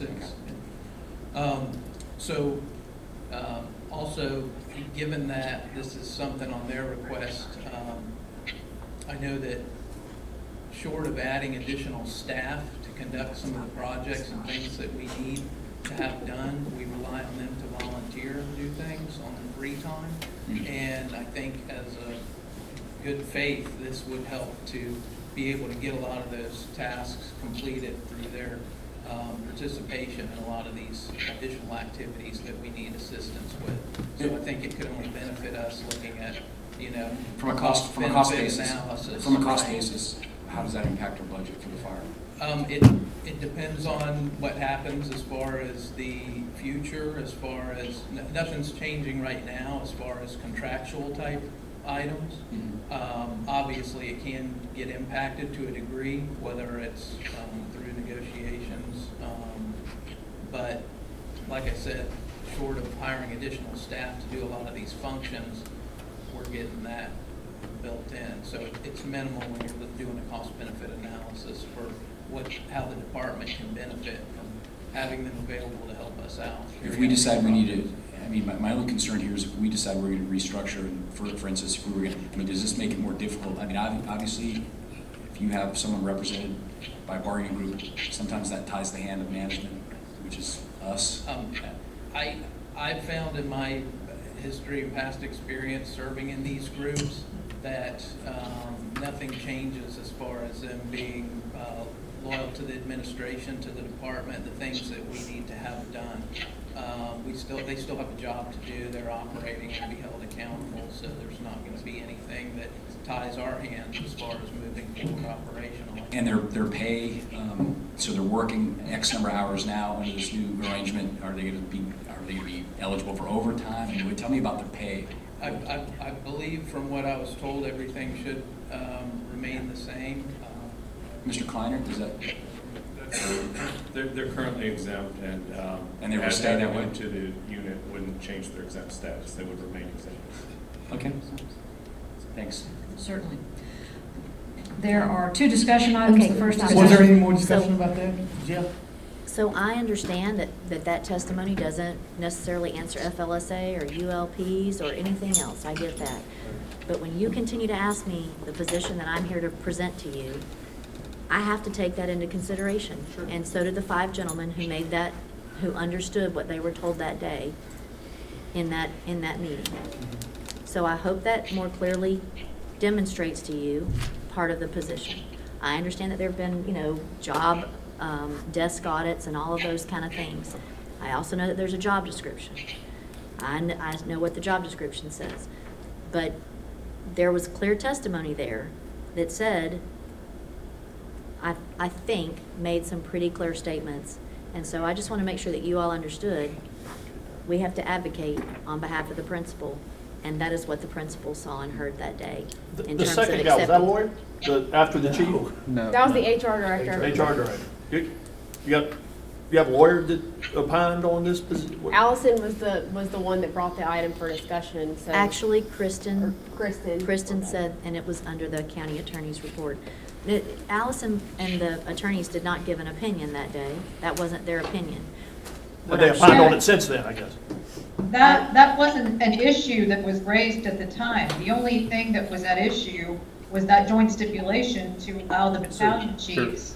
So it couldn't be at the time. The initial step was to agree to the joint stipulations for PERC. Yes, but That was the Commissioner initial Burgash step. specifically asked about whether or not it would impact pay, or what would the change look like, Sure. and then it was. But an it's answer certainly, that we wouldn't can't be change. held responsible because the previous HR director didn't know what he And was fire talking chief, your about. The fire said the same thing. No.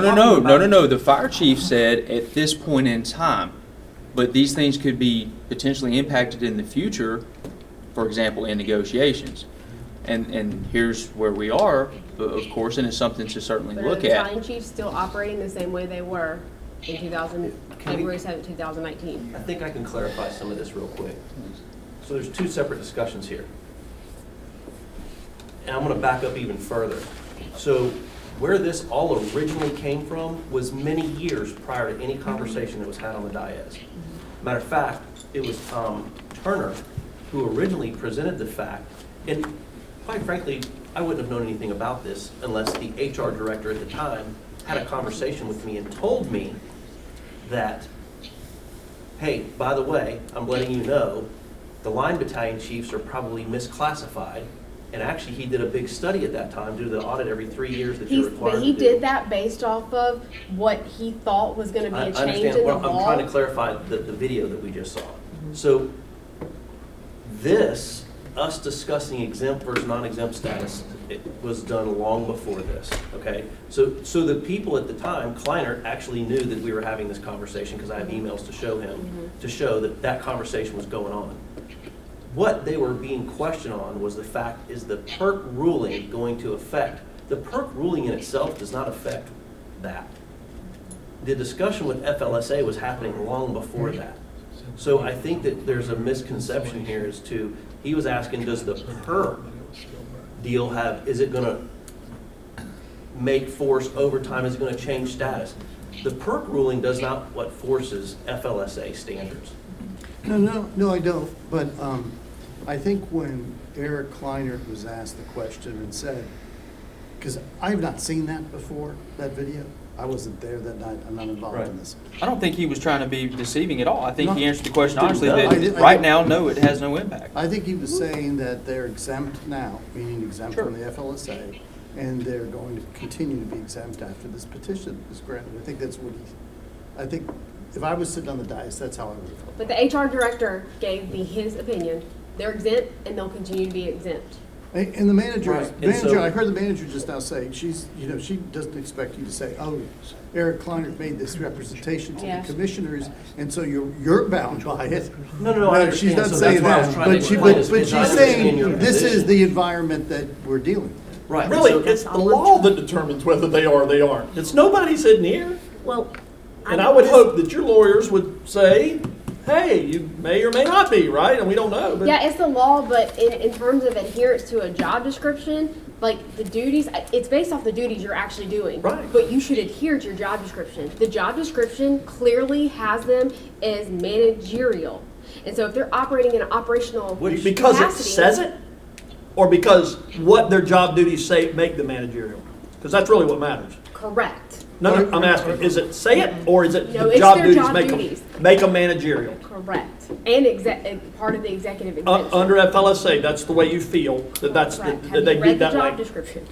It doesn't matter, I'm just saying, I don't need to know what it says. Yes. I'm just asking if you believe that that meets the FLSA standard. Yes, the description, and so the expectation that they're held to per their job classification would have them be exempt. If they're operating outside of their job classification, Okay. So- And your lawyer said thanks Do that. we want to talk about this right now? Because I would No, be we more than don't. happy No, I to pull just- out some you- documentation if that's how we want I to go. was trying to give you an answer. she was trying to give you an answer. I know, but you're going down a road that's probably not. But he asked a So, question, so. so, okay, hold on. So, I understand your We're not- position, we're not and debating that's, that. and that's appreciated.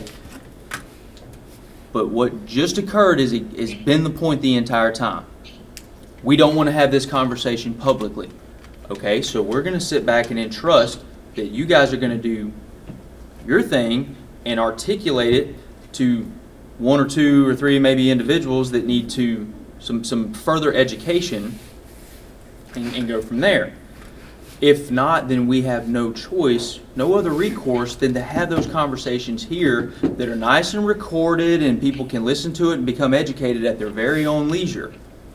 May or may not change their opinion, but at least they have that evidence in front of them. So that's the fork in the road at this point. This is what I've asked the whole time. I'm actually trying my darndest to follow county policy. The county policy says that every 3 years you're supposed to review these and go over them. I've been asking for almost 4 years for that to take place. At a certain point, it also says the employee basically can come to the county administrator, and the county administrator will make the determination as to whether that employee still falls under the exempt or non-exempt status. I can pull up the policy if you'd like, but that's paraphrased in how it reads. That is what I'm asking. I would like, no one's come to me and said, well, why do you feel this way? I mean, what's changed that you feel that you should be exempt or non-exempt? That's what I'm looking for. I would like to sit down with someone. I mean, and in the show email them. communication that we had on the forefront when we started this, I mean, you provided all that documentation, and I did ask for any and all opinions or whatever relevant information to help me better analyze the position. So it's not that, well, I was just like, well, I'll figure it out on my own. I mean, I did ask and solicit that You feedback. didn't ask me, you asked him, and he provided you, the fire chief provided you with documentation on that. Well, you provided me with some information. I provided you with some, but your direct question was to the fire chief at the time, and he provided you with the information. And I'd be happy to review that information that he provided with you, if you would like. And so where we are is that we had, Eric and I, as we promised last time, have reviewed all the documentation. I think I found everything. In fact, I spent about 4 hours yesterday going through all that stuff. We owe you interviews based on the desk audits that we got, and so we need to get those scheduled. But that's where we are right now, as far as us trying to answer that question. No, I appreciate to that. ourselves Thank at you. least. So can I ask this, and maybe this is, I'm hoping this is an appropriate question since you are here. You do the interviews, you conclude process. Is it not the administrator's decision? I understand the need to, at times, the need to go to the board and get their opinion or get their direction on things. Sure, that's understandable. And maybe that line of delineation moves from time to time, but okay, you're saying it's the administrator's decision to make that ruling. Would that not, who's going to make that decision? Let's say you conclude your portion, your recommendation falls in line with previous public safety directors and previous fire chiefs and previous HR directors that they should be non-exempt, they should be paid at time and a half. It lines up and follows suit. Who makes that decision ultimately? Will it go back in front of the board, or does the administrator, the HR director, the administrative team have the authority to make that decision? That would be a helpful piece of information. Can I answer before she answers that question? I will say this, and we haven't had an opportunity, unless you did, to talk to Jason about this, the new fire chief. That Jason, the new Yeah. The new fire chief. Thank you for New fire chief. clarifying. That's why I wanted to be. No, yeah. I wanted to be, yeah, what the old Jason said is out the window. In fact, I didn't have a conversation. Be careful with that. I didn't have a conversation with him, so I don't know what he said. But, you know, we mentioned before, he is going to want to look at the org chart. And so we may come to a conclusion today, and I would like to discuss with him a little bit his ideas of what he wants to do. I know that bounced around captains versus battalion chiefs versus lieutenants, all of this stuff. So, yes, we're going to look at everything, and then how Janice handles it is how Janice handles it. But whatever we decide in the next few weeks, Jason may come in a month and, you know, decide that's not how he'd like to see the organization run. So I just want to forewarn you that there may be some different, he may not agree with how we have the description set up, because that's what your argument is. The description says one thing and what you actually do is another thing. Or he may not agree, he might rather have different ladders, you know, And all kinds of things. No, I appreciate that. Okay, I just want to make sure we're FLSA law clear. states it's what you actually do on the job. Correct. And so regardless of what you call me or what my job description says, it's what and how I do it is what relates to FLSA. Right, And and so I he thi- can come in and call me whatever he likes. Well, he might decide to agree with- restructure it and where it's in line with what you're doing. Correct, that's what I think, that's the issue is, you know, no disrespect to anybody in the room, but it might have been that the organization was set up for you to be doing a certain thing and you sort of gone in a different direction, which may be great for the department, and that's how the organization should be written. But we think there might be some conflict between what the job description was and what you actually end up doing. And I'm not saying it might be what you're doing is what we needed. Right. And the job description was written wrong to begin with. That's neither here nor there. No, I But think that the is what we're department has looking at. evolved substantially. The membership, the staff has grown substantially, and that requires things to change. And I think they even talked about it in there as far as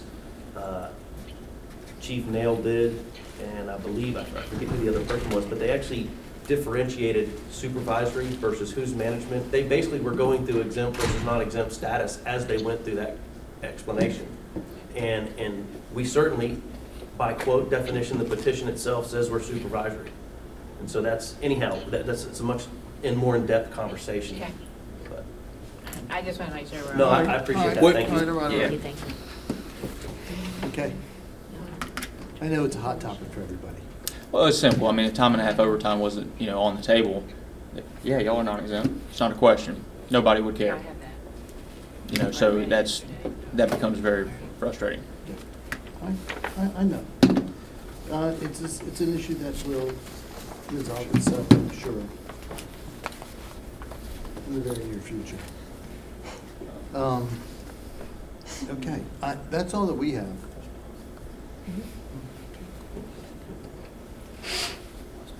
All right.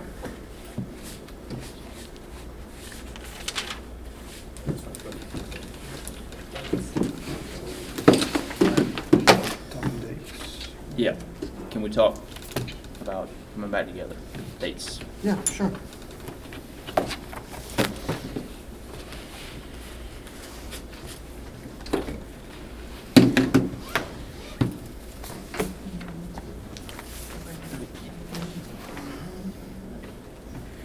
You know, I think while we have been here, it's been a beautiful day outside, hasn't it? I think we'll go enjoy the rest of it. We'll go watch a baseball game. When I went out to my car, it was nice. Baseball games? You mean like the local people? Why not like my son? It's just even better than the wives. We got murdered last night by the wind at that game. It was terrible.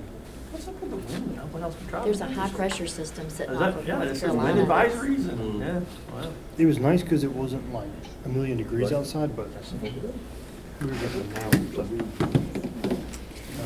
If they want to do that, basically down 14 this month.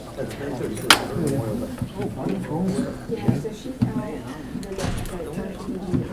Right. Swedish by the cheap. I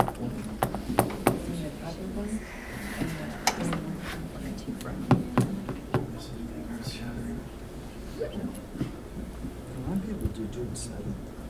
But you're out. You can't even appear by phone. My family won't be happy. Crystal and Gina, Wait. Yeah. I don't have video anymore for some reason. Oh, there you go. How does that work? No, still just your initials. Video stop working, try to plug in your webcam or switch to another device. Hey, Rick. So just to be sure I have everything, you've TA'd 17, 21, right? Correct. And what I did with 21 is I restored that, I think, 03 bullet, but then it said through step 2. Okay, got it. How about June 20, it'll be June 21st? That's supposed to be. How about June 22nd? Yeah. I just sucked through it.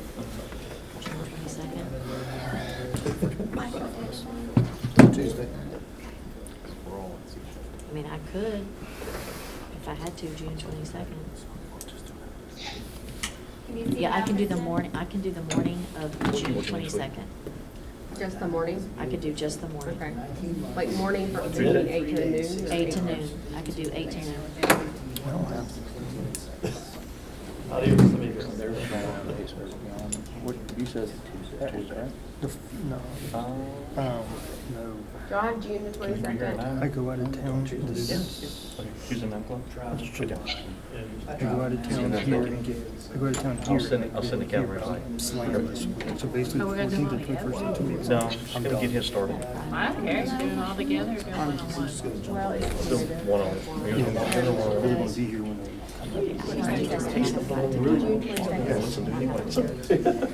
Okay? So especially one of them. I didn't hear You you. can't. What's wrong with you? I was Over there. thinking June on the 22nd. dates, I was Is that like, on my calendar yet? Oh, we can put it down. You want me to tell him to be quiet? Harassing them. Oh, I do. Hey, have hey, to call Bama, for- can you turn it down a little bit? I was gonna go. You're talking to me? Yeah, you. What are you talking about? Tuesday. trying to Are we still listen. recording? That's No. just- I Yeah, can't it do is still until recording. It is still Tuesday. recording. So all that chattering you was just doing that, I got it. 11:30, We then were you talking give me all about day. Chronos trying to. Gotcha. Yeah, June You can do 22nd. 11:30? From 8 until I can 12. start at 11:30, you can have me all day. Okay, all right. So 11:30. Okay, all right. Thanks, sir. I Thank you guess very much. a lot of people Bye, are on lunch. vacation Yeah. around Memorial Day. What you want? And into that We're second. not negotiating anymore. We're just- Wait, are we doing all, everybody?